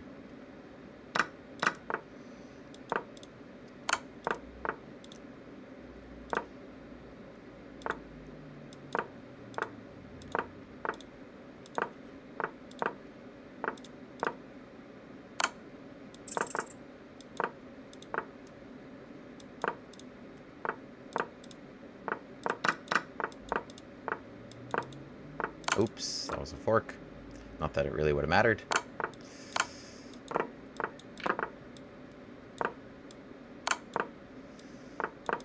There we go. GG. GG. Okay, wait, I want to have a look at that opening because that was fun and that was awesome. I was surprised we had to kind of win that from just kind of like a slightly better endgame, but my opponent fought in an interesting manner. Alright. Alright. Oh, 90 accuracy still. Okay, first of all, Deceiver Gambit. Let me talk a little bit more about this opening at the end. Let me talk a little. I just want to analyze the game, and let's get back to the opening theory at the end. So I'm gonna start from here. Okay, I'm gonna get back to White's other options and what White should do. Queen c1 here, by the way, protecting both. Not the best. Bishop c5 and knight f2. Knight f2 is the way to go, taking that and then just eating everything. This is awesome stuff because we are like 3 pawns down at this point, but they're just like totally toast. Okay, e3, queen b2. Yeah, so the thing is, like, if knight d2, I just... Or knight c3 is even better, but knight d2 forces king takes d2. But this is even better because the rook gets trapped at the end of this line. So that's actually a very clean way to win it. In the game, though, bishop d3. My opponent's playing the best moves. Bishop d3, which is annoying because now takes, and they would have some compensation maybe. They got a couple pawns for the exchange. Could be worse. So we throw in this check, and knight c5 was okay, but I should have played bishop f5 to defend it. Knight c5 looks good, but yeah, so knight d... So this is what they needed to play? Wait, what if just here? Oh, knight c4! We both missed this. We both missed knight c4 in this position. We both just thought they had to take back, and then queen d2, and I'm up a clean piece. But we both missed... Yeah, knight d3, it, like, looks like it's check, but it's not, obviously. We're, like, intuiting the king there. But they have knight c4 here, and they're totally fine. Hitting my queen, and then cd3 next turn, and they are able to defend everything in their position. So, we both missed knight d2 as a resource here. And indeed, White has no other good options. The knight d2 is equal. After bishop d2, it's saying here, it's saying just to draw. Queen a2, keep the pressure on the rook so the bishop doesn't hang, and then you can never really come to c3 to defend it, because knight e2 and I think you are going to run out of ways to defend that bishop. So, interesting stuff. So knight d2 could have drawn, but yeah, the next best move, which is what they played, was -2. Castles was simpler than what I did. I played bishop f5, but it's not good because of the line we're talking about in the game, which is exactly what happened. I thought this was very clean. But there's rook b2 suddenly, and I have bishop kebab. So what I should have done was just castles. Just castles. Now if knight d2, take it, rook b1, knight 2, rook a1, and I can just come to d5. I have this zigzag. There's no, like, knight on c4. So I had the zigzag anyway. I didn't need the bishop support. I just need to get my king safe. But yeah, bishop b5, I mean, you have to be careful because your knight is pinned, and there's this pawn here, so queen d8 can be checkmate. But that's why I was either playing bishop f5 to guard with that rook, or castles to guard with the other rook. So bishop f5, but I missed this. This nice little sequence here works out for white, and this position is completely equal, according to the engine. Completely equal. Yeah. Wild stuff. All of a sudden, so what's going on now? Well, my goal is actually going to be to trade everything. So if I trade all the rooks and all the knights, just looking at this, because we have equal pawns, but I can create a pass pawn over here, and with these 4, you cannot create a pass pawn over here. So in effect, it's sort of like I'm up a pawn, and I'll just kind of time it right to make a pass pawn here, send your king that way to go eat it, while my king comes this way to eat these guys. Whereas you can never do anything here, right? The best way to set up is probably h6, g7, f6, and then never capture, only recapture. So you can imagine, like, let's say they walk all their pawns here. Let's say they've got pawns here, and I've got pawns here, and they push g5, and I just ignore it. I just don't capture. So then I only just recapture here, and it doesn't give them a pass pawn at all. So my king is never distracted, and I walk this b pawn all the way down, and then my king just runs away. So that's what we're kind of looking for. Here, I'm trying to trade as much as possible. Here, I'm just trying to play solid. You know, they're trying to invade and such. And this was all solid. This was fine. Oops, I blundered something terribly. take, check. Oh, I can't come to the back rank. There's rook e8. And then here, uh-oh. My king is not doing great for squares. Not doing great for squares. And yeah, yikes. Okay. Wow. Who would have guessed it? So, yeah, rook d8, not the best. Not the best. But they went knight d6 check immediately, and they just kind of walk into this nasty pin. f5. They don't need to outpost their rook. But yeah, this knight here not really causing me any problems. Play here knight e5 and knight f7, and I was able to pick off that knight. Okay, so let's, and then I just pushed my pawn. It didn't matter whether that was a fork or not, and we won. So let's have a look actually at the opening. Let's have a look at the opening. Let's talk about this for a moment. What's going on? What is going on here? I played e5, entitled Tuesday. We played the Deceiver Gambit from my channel. So, they have bishop takes and they have pawn takes. Well, first of all, this is the Trompovsky, and we play knight e4. We attack the bishop, bishop f4, most common move. I'll note, like, these are moves as well. But, okay, they need to save the bishop, and it's like a London, except they drag the knight there. They want to, like, tempo the knight and play, like, e4. But we strike immediately with e5. Crazy move. This isn't a real move. This is just made up by your guy. So, takes in d5. The thing is, if they play kind of the most obvious move in this position, it looks like it's a very clean pawn. We just play g5 and h5. I was talking about this sort of during the game. Now the bishop is short on squares. We're trying to play h4 and trap it. And now as soon as you play h3, now I take it. You can't play h3 and bishop h2 in one turn. You play h3, now I take it. You don't have the solid h takes g3 capture, which could be nice. Pawn chain is fine. Opens the rook. No, I force you to play h3 with my knight targeting the bishop, right? So I have knight e4 here. You guys might note, if you're a fan of my channel, this move, knight e4, that I also play, kind of the similar idea, right? Knight e4, it supports g5, and we play here h5, right? We're trying to fight bishop e5, doesn't help them. We try to force an h3, now we take it, and now we force, like, the king coming to f2, which is, like, really fun stuff. Similarly, in this position, knight e4 takes d5, like, let's say they just play, like, knight f3, like, whatever it may be. We play bishop c5 here, attacking f2, forcing e3 to happen. Now we play g5, and everything is hanging here for white in a really disastrous fashion. So, yeah, white should challenge it with knight d2, queen e7. This is all covered on my channel, but there is more annoying things we can do hitting this poor bishop that has gone out into the game before white has really any development. So this is really fun stuff, but most people do play en passant, which makes this even more fun, because most people, they take this pawn, Let me talk about bishop takes e5 in a moment. But most people, they take this pawn, and after e takes d6, we play queen f6. Really, really fun stuff here. This is winning for black. My opponent fought the most valiant way possible. Bishop takes e5. We actually do similar stuff, and we're still trying to trap this bishop and run out of squares. Okay, subscribe. Next game start entitled Tuesday. Play the Deceiver Gambit. All right, another Sicilian. All right, we got to go g3 here, because a6 cuts the bishop out of squares on that diagonal.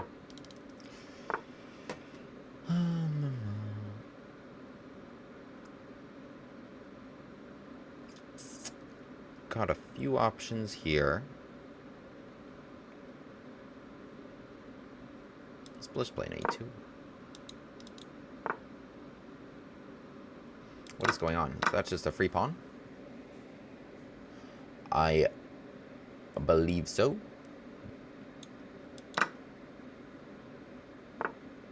A little bit strange. A little bit strange. Should take it, ac3.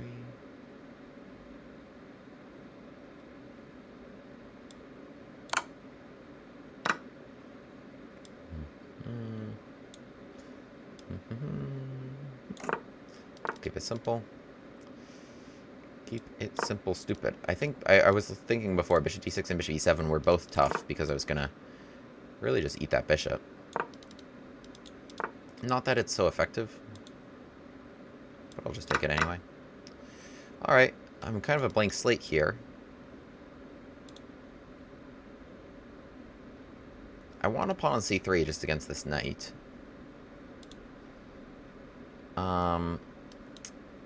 Bishop on b2 is not going to be effective.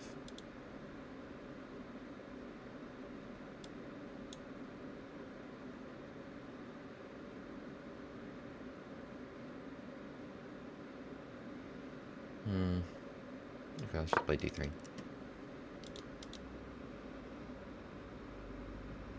Alright, I mean, pretty clean pawn, we're ahead. Pretty clean pawn. Really just straight chilling here. I think d4 is possible now that b7 is guarded.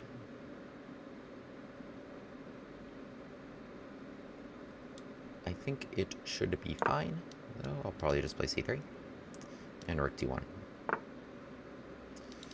That is playable.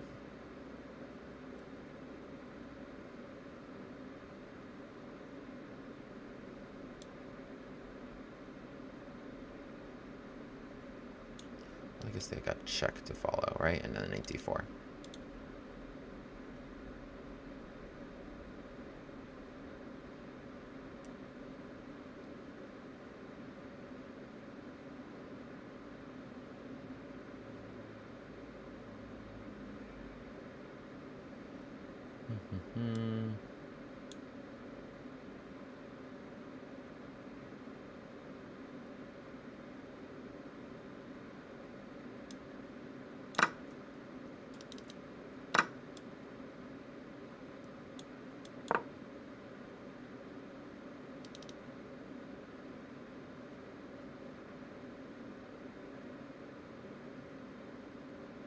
Considering bishop d6 there, I was concerned about this.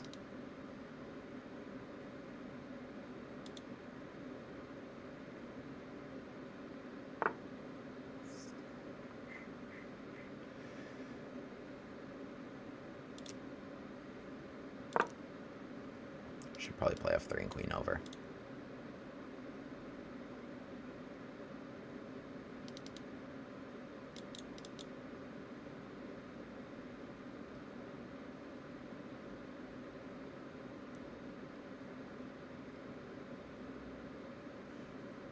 This is interesting. e5. No, I have f3. The knight was looking for one of these squares.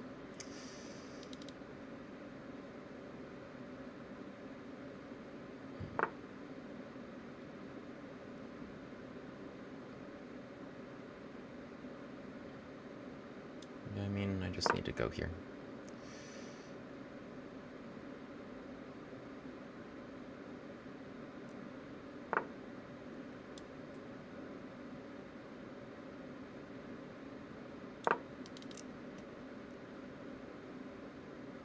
Rook e1 was also totally possible. Take Rook e8.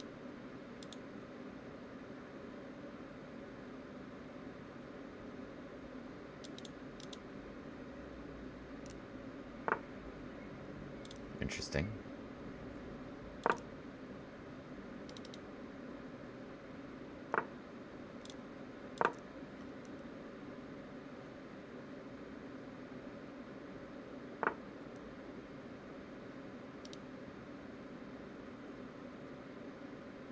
I mean, should I just go for some counterplay here? Maybe, or K2 or F2? Just queen F3.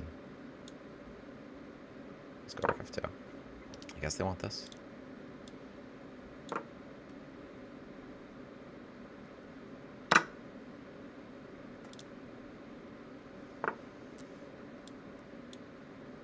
Let's just guard my dude.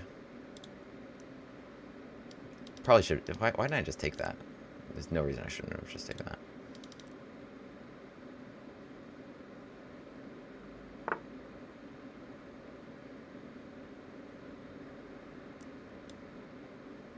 I'll guard my dudes.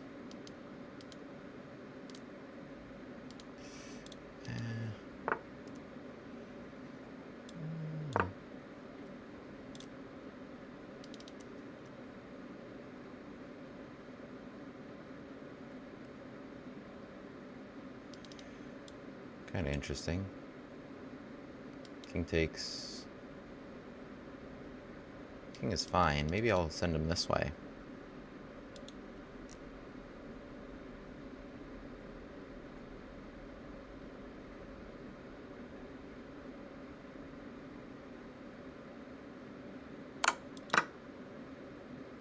King could go in a couple directions. Honestly, no reason he can't just come back. I don't think they have any interest in trading queens, but their king is not safe either.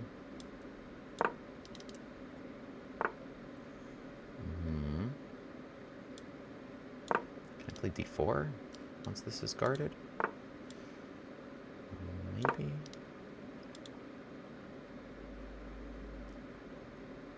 Their king is really not safe. I should be taking advantage of this. C4 is problem.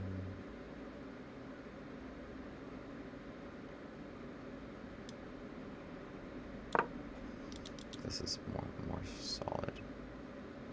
This was playable for sure. Just didn't want to open too much onto my king.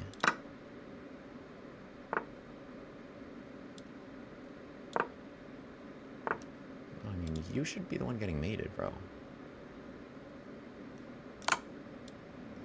There. That's just a safe way to force everything off the board.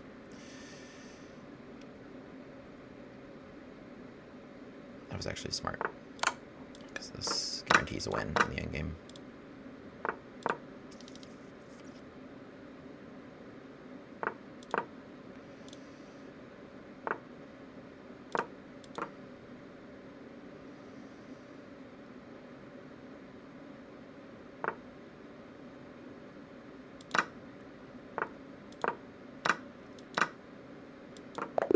GG. I was just going to run with far H and C pawns. Okay, well done. I think probably like there are cleaner ways to win up a pawn, but I was conscious of my king safety throughout that one at 89.8 accuracy. I just didn't want it to, like, both sides to open up and then me to potentially get perpetual check. I am looking at chat. What's up, WR Henderson? Matt Bader. Good afternoon, Gambit Nation. Indeed. It is a good afternoon.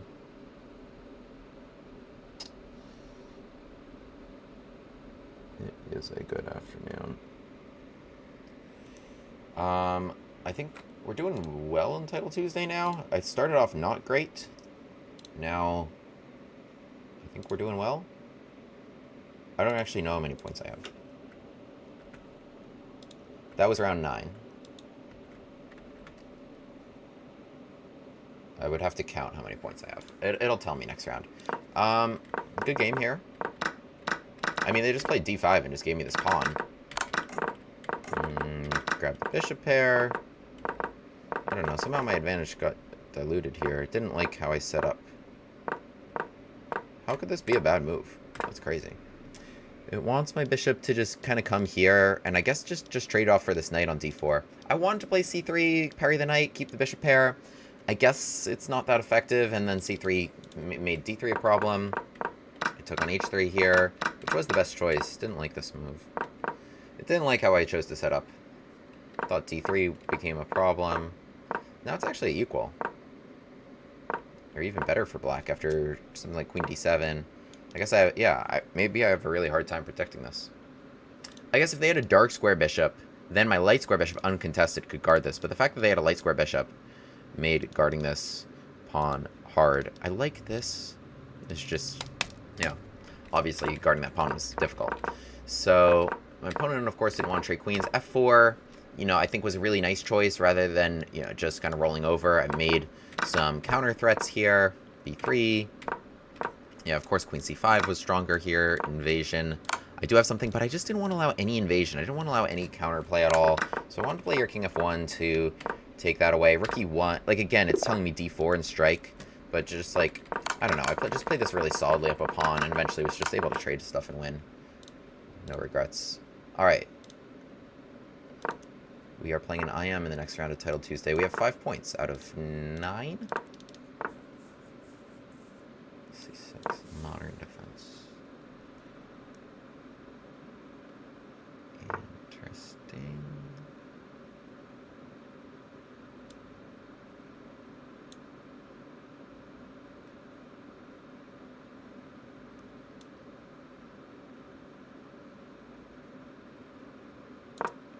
Just want a castle.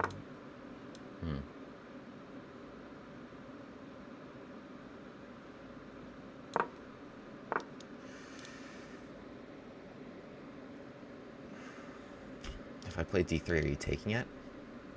Do you want that endgame?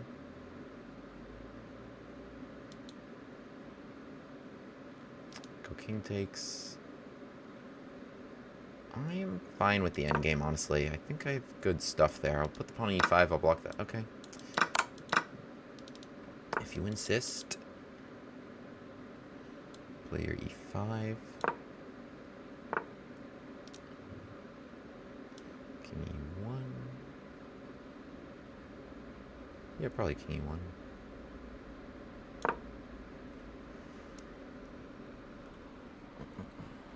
I think they're interested in this. c5, c4. Alright, well, they want knight h6. I'm not going to drive you to h6 just because, like, that's what you want. You have no intention to help you. Alright, you want this move. I kind of like this idea. Well, there's a couple things I like here. I like a3. I also like h3 and bishop e3. Just trying to stop c5, which is very obviously what they want to do. And then I also like e6.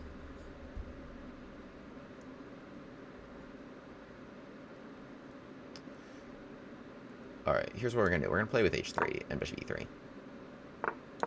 Because it's consistent with e6 as well.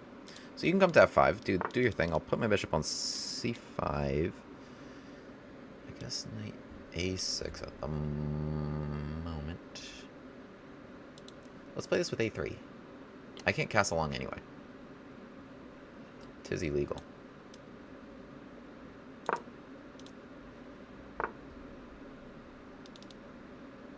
So, alright, you're rerouting that way. Fine by me. I have c3 or king f2.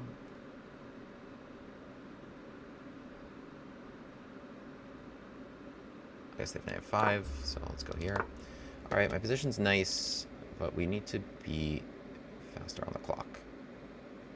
g4 is compelling. I'm trying to just keep that knight way out the game. Oh wait, let me just take a7. Is there a reason I shouldn't? I mean, my position's very good, but this is just completely a free pawn.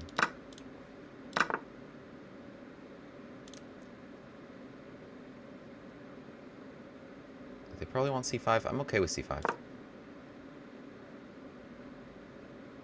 play rook a1 and bishop c4. Like this, it's fine. I play b4. Clean pawn for me, but they are playing very fast, so we gotta really watch out for that. b4, bishop e4, really nice stuff here. Let's keep you out of here. King e3 also playable. Let's just go rook d1 though. b4. b4, bishop a4, knight d4. We can attack this. Can they legally castle? I don't even remember. Yes? I want to say. But I don't think they want to. I played b4. Okay, they just go for that. Now, okay, one is strong, but so is this move.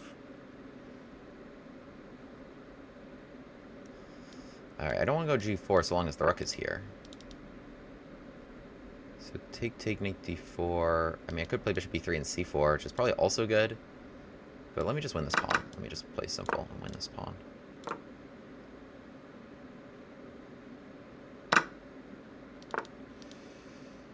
Seems annoying. Probably fine.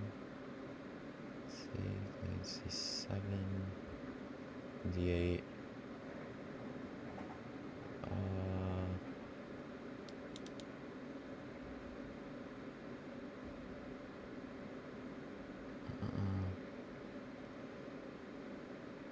Alright, I'll just go g3. Did they play h4?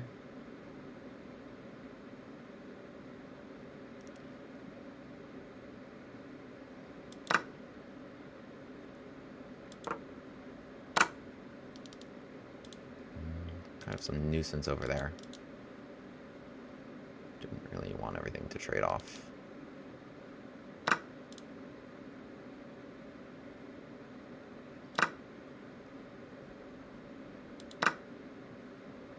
Feels like it's almost checkmate. Would be. They have to actually have to move this pawn. Did I miss bishop d4? Maybe. If f6 now. But knight d6? The move I played is strong too. Bishop d4 might have been better. But f6. Knight. Check.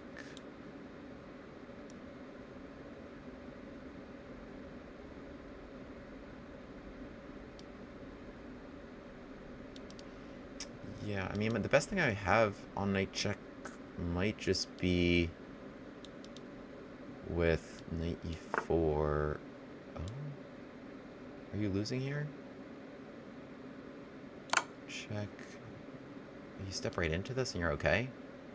Is that possible? Let me see. Double check. The double check doesn't actually do anything. Oh, this is slick. This is slick. And we go into this 2 pawns ahead. Just not a lot of time.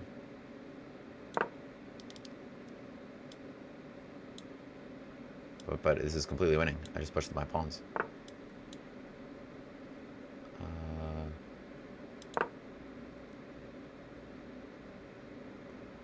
Checking here is annoying. Maybe check.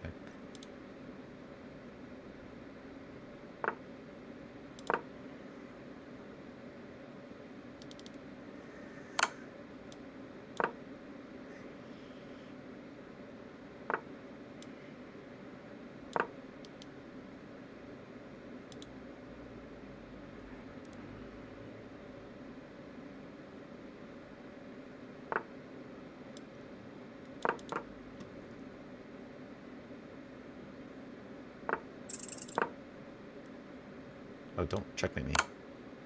Oh my god. Oh, we're good.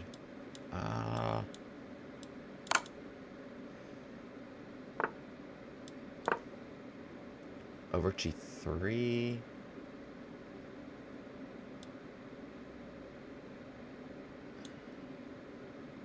I gotta do this. I didn't want to flag.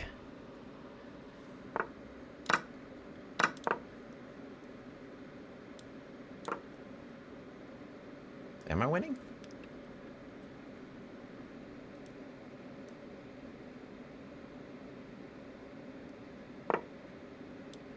Wait. Yeah, I'm winning. Ha! Let's go! Wow. Wow, wow, wow. Wait, what a game. And was I winning at the end? Because that was, like, interesting stuff they were doing to bother me. And I might have messed that up in time trouble. 88 accuracy. Nice win over an IM. Okay, wait. Let's analyze real quickly, because I'm very curious about that endgame. Okay, they were doing some stuff here. F4. I mean, like, I'm trying to do my Grand Prix, but I'm really forcing it here. Engine really wanted me to just play D4 and take the whole middle, which is very understandable. F4, so this is annoying. D3, okay, they go for this endgame. I'm a little bit better in this endgame. I do have an option for E5, but I felt like my bishop was getting harassed. The knight's coming right to F5. I don't know. Anyway, D3. So we trade, but then I become better in this endgame really quickly. Like, they're maneuvering here to G4, trying to come to F5. I don't give them what they want, so I don't hang F2. My position's just better. I'm activating my pieces. I'm not allowing their pawns to connect and this bishop to open. You know, all my pieces here become good, and I just eat the A7 pawn. But even if I don't, like, I've very much outplayed them in this endgame. Like, their pieces have not improved nearly as much as as mine have, you know, when you take compared to the starting position when we were pretty much equal on development. Here we are absolutely not equal on development. I grab A7, king F2, so the knight comes to C5, and here, I mean, here we just really start to outplay them. Like I just kind of grab this other pawn. G5 became really bothersome to me. So the engine actually wanted me to play bishop takes D4 to not even allow G5 to keep the knight here. So it's saying this pawn is so toast that you can just play rook A1 or rook A5. So like, let's say castles, just rook A1, rook's coming to A5 or A7. And there's really no rush because everything's so solid for white, and these invasions and so stuff is just going to hang for black. But my opponent never castled, and they managed to make their rook useful on this side of the board. So that was annoying. So they opened things up here. Knight E5 was actually not the best because of this move bishop C5, and now you got to deal with this being checkmate, which is crazy. My bishop comes to C5, rook here. That's going to be checkmate. So don't get mated. And their problem is, like, F6, now I play knight D6 check, and I play knight E4, I'm going to take here, and then cause more problems. And I do manage... Oh, okay, wait. Alright, we'll analyze this more later. Next game. This is the last round of Title Tuesday. We got 6 out of 10. We're playing an FM. This is for 7 out of 11, which is always the target score in Title Tuesday. And a Bushcast Gambit on the board. Big hello from Edmonton. What's up? Oh, we got an acceptance. Let's go. All right. These Gambit glasses for the last round of Title Tuesday for 7 out of 11. This would be quite the comeback. They don't want this. Okay. Because we actually started with 1 out of 4. And then I got my coffee. It was 1 out of 4, and then I got my coffee for anyone who's watching stream. Just saying. I think actually we were at maybe 2 out of 6. I don't know. Alright, well, the line they're playing is actually really annoying and really rare. But we have to stop D4. We have to stop D4. The biggest rule of almost all Bushcast Gambit lines is you cannot allow this move. Alright, let's just work on winning this pawn. Let's get to work. Let's get to work. I have bishop G4, I have knight G6. So really, I'm not too concerned about this. Let's just start out with the castle, though.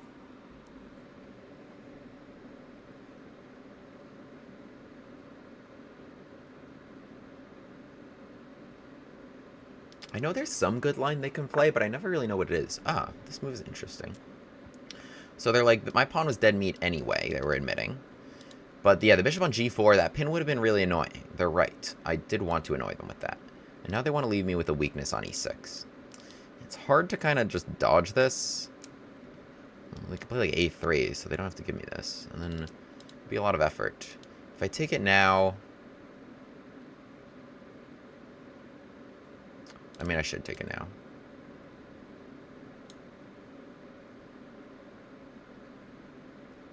Alright, wait, but let's take it. Let's play knight A5. Yeah, my glass is off. We are no... I could just play king H8 and E5. But I think this is a good move.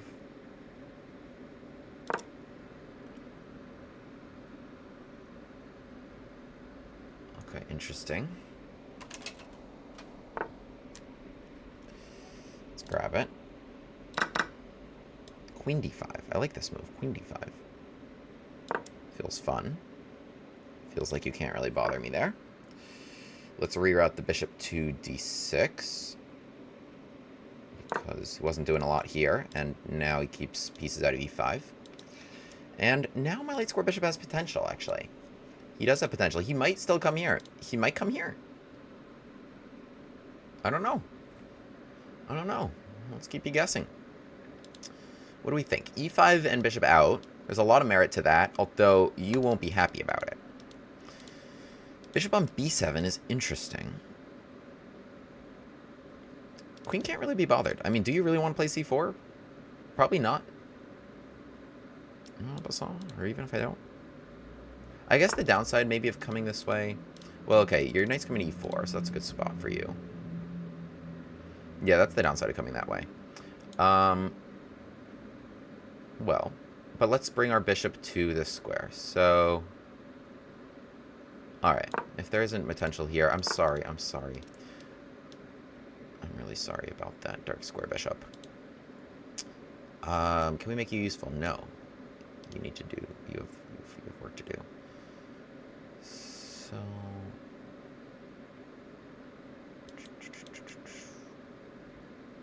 Alright, let's go knight g6.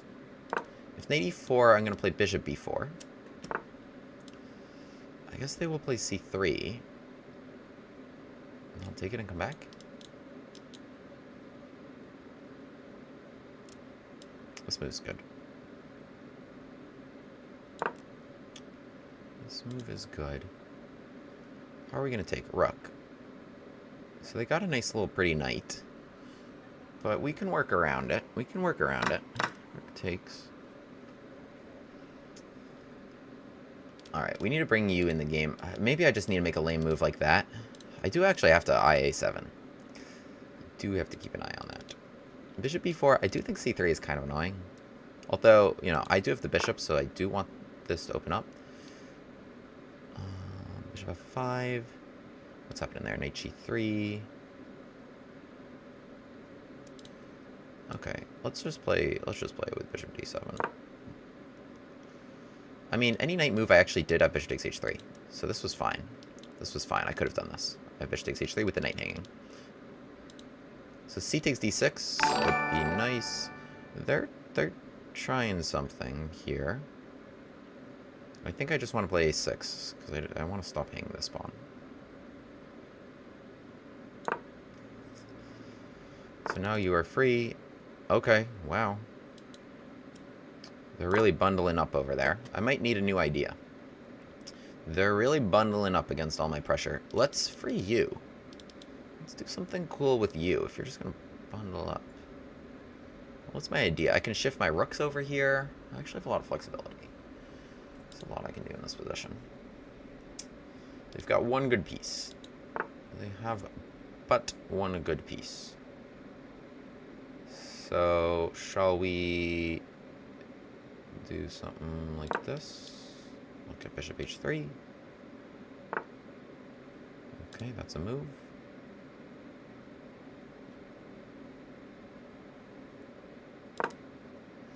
Do you have some counterplay, like taking queen b4? But that was there goes your one piece. Knight h2. I was thinking, like, I could play h5.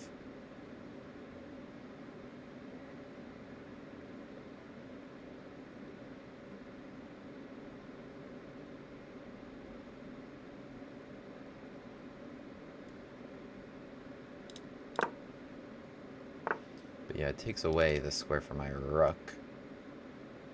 I don't know, let's get out the way a little bit more while we think about things.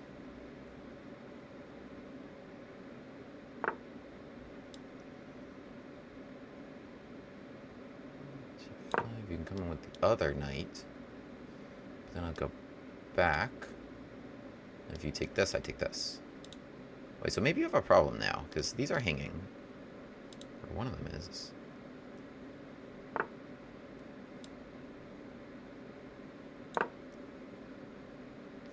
You need to do something well, h4, I'm trying to play and take one of these. So they should move their king. Oh, really? Oh, you have knight g5. Wait, I didn't see knight g5 at all. Take. I have bishop b4? No, but my rook is hanging. I guess this. Knight f4, queen f4.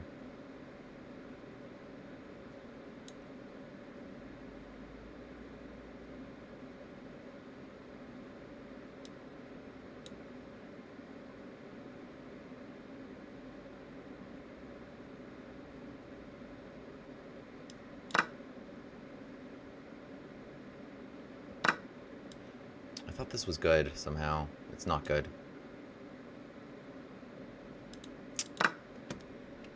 Two. Ah, that's also annoying. Shoot, I messed this up.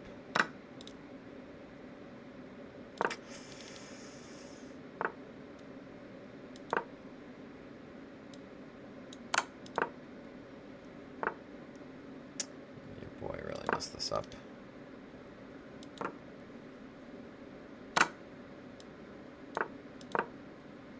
Oh, that's just skewered. Okay, GG. They actually played that quite well. Oh, they were 28-35.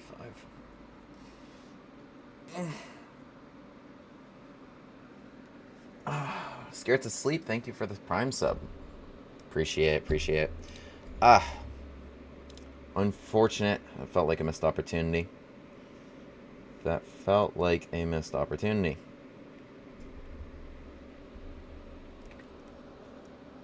What happened here? I think that was the last round of Tell Tuesday. Correct me if I'm wrong.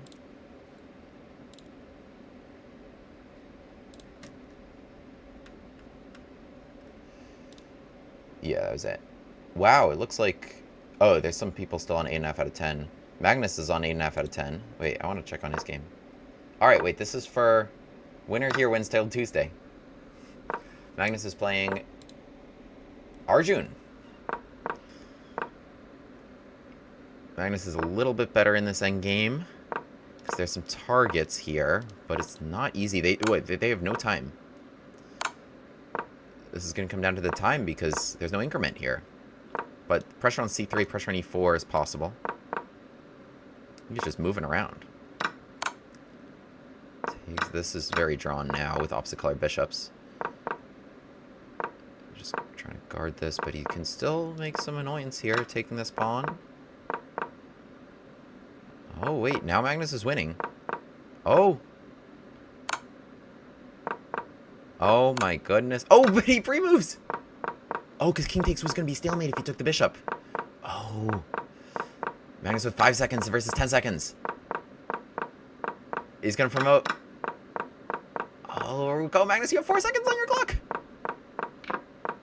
Can he checkmate in 3 seconds? He did! Oh my goodness. Oh my goodness. Magnus wins Title Tuesday, pulling out opposite colored bishop endgame against Arjun. Oh, he tied for first. He tied for first with... I have the maximum number of tabs open. But... Wait, this was a crazy moment when I thought the game was over. Both of them saw this resource so fast. Because e3, right, splits the king. You can't guard them both. But bishop c3 guards e1. You can't take it. It's stalemate. The pawn is blocked. So he just goes e1 anyway. He just goes e1 because that's probably where his mouse was. But yeah, probably better to just kind of like move the bishop here, threaten this, and then and now you've got another pawn to work with. But he loses that pawn. Here it's probably drawn. I don't know, but he's able to win this pawn. I guess yeah, because the bishop can't guard this pawn and guard a square. If the bishop could guard the there needs to be, it would be drawn if there was an I3 on the chessboard for the bishop to go to, where it could guard this pawn and the h4 square, but it can't. So he wins the pawn. And... Or I'm lying. I'm lying. But yeah. I don't know. Great stuff real quick. Okay. That was fun. Who's Artune? Well, let me have a look. I have a lot of games I want to analyze real quick. A lot of games I'd like to analyze. But Magnus pulls it out for a change. This was interesting. My opponent threw e6 at me. Took it. I liked my position a lot here. Knight f4 wasn't the move. Bishop e7. I don't know. I still like this. It's not right. Just here. I didn't like how I traded this for this. Okay. Again, my position became good, but this was a blunder owing to my rook getting trapped. Can't even... This isn't even making the most of it? No. Because they just take this file really cleanly. +4? How is that +4? I've got a bishop and a pawn for a rook. This is more than +4. Oh! Because there's check at the other end. So, yeah, wow. Wow. So, I mean, this is tough stuff to see. Rook A5. But, yeah, I think... Just ran into some trouble here. Wait, Rook F3 was right. What do I have here? Take... Oh, it's in Rook F5 just winning this knight. I didn't see Rook F5 at the end of this line somehow. Shoot. So I take here... Wow, what a terrible decision. Rook H4 even, this would have been fine. Even this would have been fine. Even though I just, like, lost the pawn for nothing, this is still triple zeros. But I take H3. Somehow I thought, like, this was, like, going to be a fun in-between move. But there's just nothing here at all. And they just take this, and I got nothing. Also Rook H5 check, so... Somehow that rook operated pretty well in the 5th rank now. Yeah. Oh, wow, I missed that little combo. Okay, my opponent played well there. Okay, I wanted to finish analyzing this game as well. So we were at knight d7. So my opponent plays here, knight d7 to not get checkmated, right? And now I play your knight d6 check, which is really interesting. So the king needs to stay tethered to f7, and probably tethered to this knight as well. I mean, could they have played king f8? Maybe. But king f8 just makes my next move more obvious. King e7 makes my next move really sexy, which was knight takes f7. How do I get no exclams for that? But yeah, it's actually not clear that white is winning here. Like, let's say you just kind of save your bishop somewhere. Here, it's just one pawn, and black actually has a lot of play. These pawns are really rolling in your face. It's not obvious that you should be faster, even. But knight takes f7, really nice move. So if knight takes here, then I just have knight takes g5, which even covers knight e4 at the end of that line. So, or actually, rather, taking the rook. So that's even better. So my opponent takes the knight, and now here I'm up 2 clean pawns. I'm up 2 clean pawns, and here I'm really wondering if I blew it. So I just push this pawn, push the pawn. Simple stuff here, king g4, and they do a good job of kind of confusing me here. Bishop d6, logical move as well, trying to make sure I can push the pawn. Now after rook g1, you suddenly have to be careful. Every move I played here was good, but it's like, oh my goodness, this is checkmate. So I have one other move, though. It's bishop g3.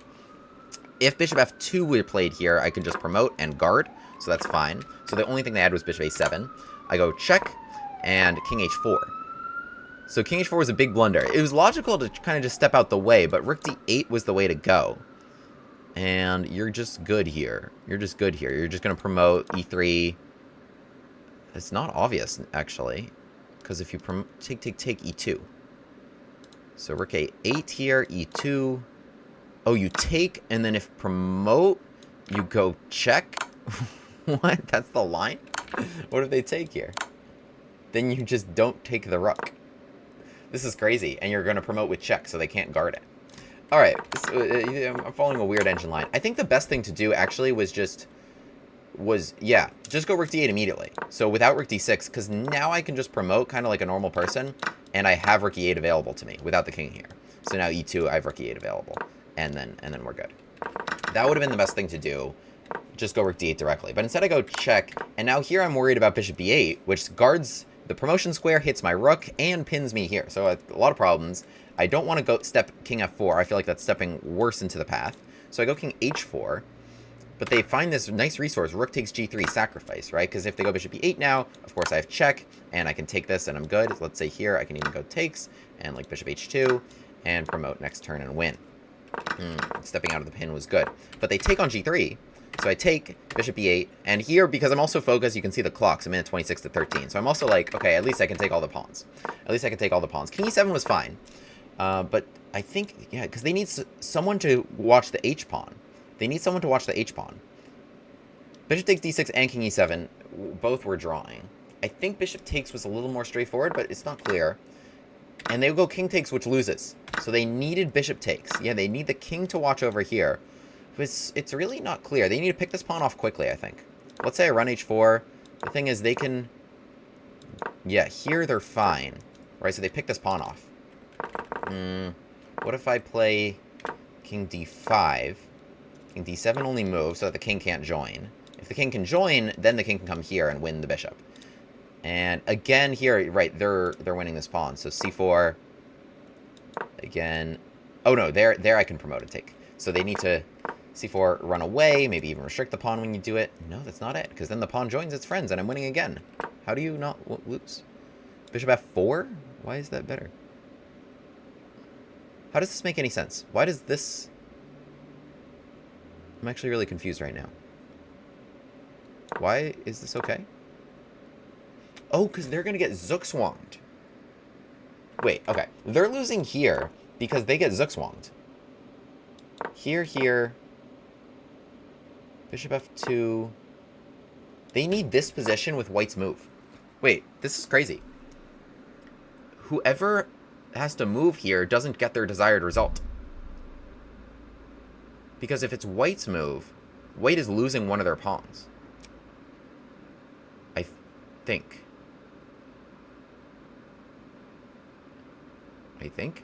King c5. But if it's black's move, because now you play bishop f2 to guard to stop this pawn from rolling, and now I'm able to play king e6 without losing this pawn. So the move had to be bishop somewhere that's not g3, so that in this position now you play bishop g3. So bishop somewhere forces me to play c5, or else I lose this pawn, right? So I have to play c5. Bishop comes back to g3. The engine's just saying everything's equal, but that's just not it. So now I should play c6 here, right? Or else I lose this pawn, because king c7 happens. So now king c7. Okay, if I go here, I lose this. Agreed. So king c5. Now you need check. This is the same position. Here. Now back. And now I guess I can't make any progress. King a6, I lose the pawn. So this is what you need. Because if the bishop lets this pawn go, then they just kind of like lose control of the situation. Here, so let's say they guard it on this square. Interesting. So now let's say they guard it here. I can just kind of run this way. So let's say bishop f4 re-threatens this pawn. Nice little trick here, actually. This is really nice. Check and king d7, and I win. Because the king guards these squares, so the bishop is totally split. And it's also black's move. But even if it were white's move here, I could play h6, distract the bishop there somewhere, and then c7, c8. Okay, so this is... But this was really hard to draw. This was actually really hard to draw. This would be really hard to draw, even in, like, with lots of time on your clock. Because this requires, actually... Because they can't... I understand why they're running here with the king. It makes a lot of sense. They're trying to pick off this pawn while they can. Their problem, though, is my king on e4 is beautifully placed, and they can't get to the h-file. So, what if they tried king c6 here, and bishop d6? No, because they're still too slow. They can't play bishop f8 and bishop g7 here, because the pawn's still on the board. So they're still one move too slow. So they're one move too slow to just run right at the pawn.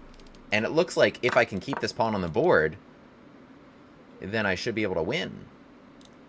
But it requires a really, really deft touch here of bishop f4 first. So you're threatening king c7. If I just play h4, you're threatening to just take this pawn. Now c5. Only now do you play bishop g3. You need to play bishop f4, burn a move, then bishop g3 to hold the pawn. Now c6 is forced, and now white is in zugzwang. If white could pass and make this black's turn, white would win. Because white would either be able to play h4, or they'd be able to play king e6. Right? If the bishop, let's say, comes f2, then I have king e6, and then I play b8 and king d7, and I win. Or if king b8 here, then I have king e6, and then king c7, and I go win. But I can't play king e6 right now because takes, and my pawn is too unadvanced to make that work. So that's actually a crazy sequence. But yeah, in the game, they go, yeah, king takes, and they come right at the pawn, but they just don't have time. Bishop a7, and I just promote this pawn. So that's, wow, what a crazy sequence. I was just having a little time, and I was just like, maybe I win this, but for sure I get rid of all their pawns if I flag. But we managed to pull that out. Wild one against IM. Really interesting endgame. Put this in Dvoretsky's endgame manual. It's always so interesting when black has to burn a move. All right, we're gonna post this in like serious chess forums. This position here, black to move and draw. Black to move and hold this draw. This is really, really interesting stuff. You had to go bishop takes and then make sure to burn the move to go bishop to g3, or else you get zugzwanged in. If you just kind of play the most obvious moves here as black, just the most obvious moves here after, say, king d5, king d7, c4, bishop g3, I think is the most obvious move. You are in zugzwang in this position. King b8, king e6, b8, and king d7 with this going.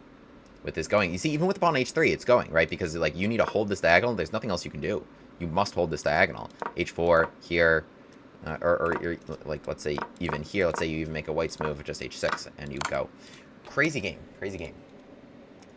All right, I want to finish my analysis also of this game.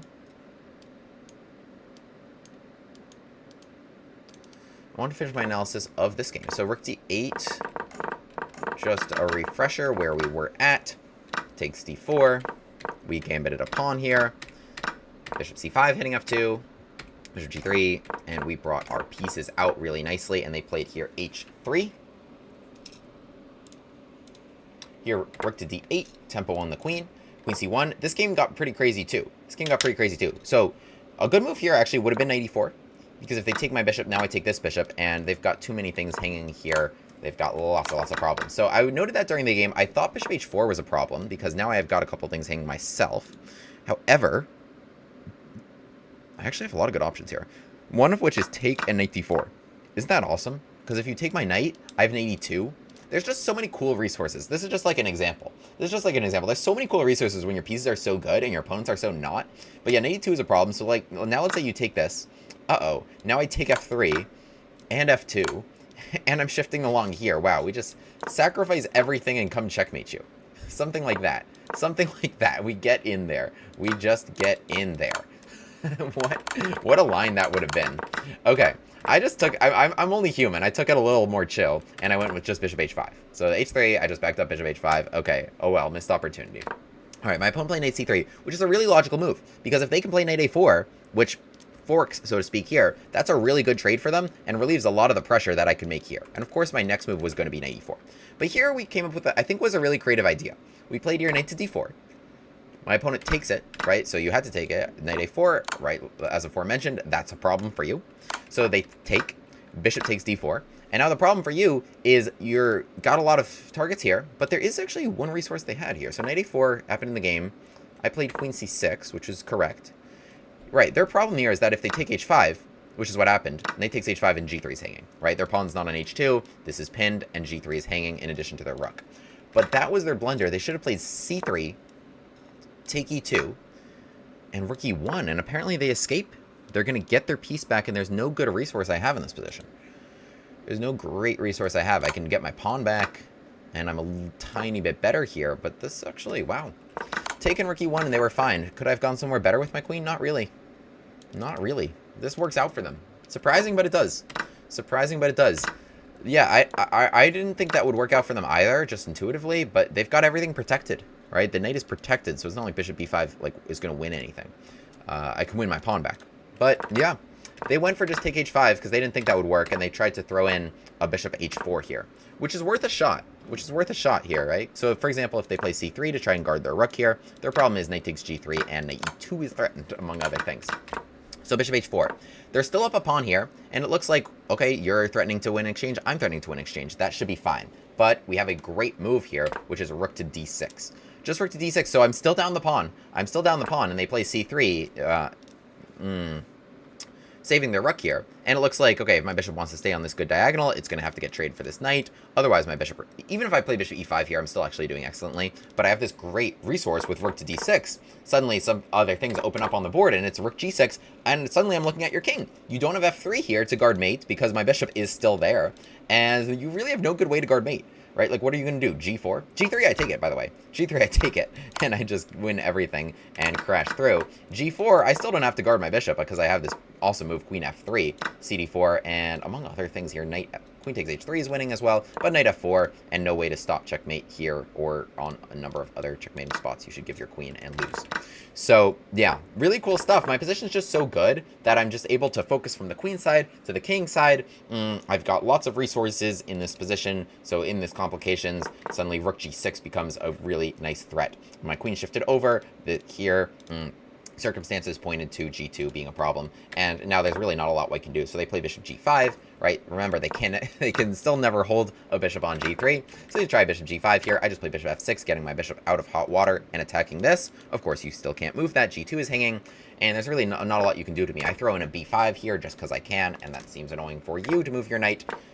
You know it's bad when f3 or knight c5 are the recommended moves, both of which just lose the knight cleanly. Knight b2, h6, and the bishop finally is toast.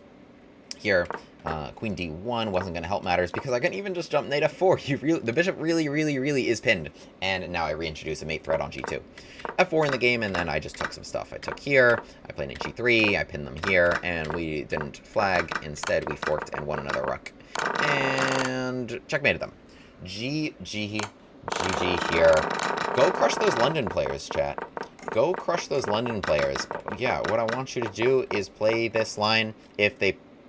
jump out. So bishop f4, jump out, go attack b2 right away. Go attack b2 right away. Most people will play knight c3 or knight a3, and then check out the London Crusher 9000 video on my channel where you've got e5 and bishop b4, which is still a good move to play, as covered in the video, even if they don't take your rook.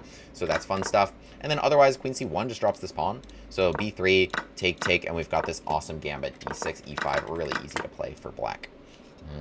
Go get them. Subscribe. Okay. Really fun Titled Tuesday chat. You're 14 and 2000. Any advice? Wow, that's very good. That's very good. I mean, I'm always a huge proponent of doing tactics, especially these days when you can really just grind them. You get so much feedback, and going over your games. Going over your games is the way to go. Make sure either that you've got a coach that does it with you, or if you don't have a coach, then you've got to have the engine on and make sure you can convert chess to English. But going over your games and doing tactics is the best way to improve. I also do one-on-one lessons, guys, so just feel free to DM me on Discord if you're interested. WGrafe on Discord, and just join the Discord. It's in there in the link tree. And otherwise, yeah, I'm gonna sign off now, but I'll see you guys next time. Have a good one. Later, chat.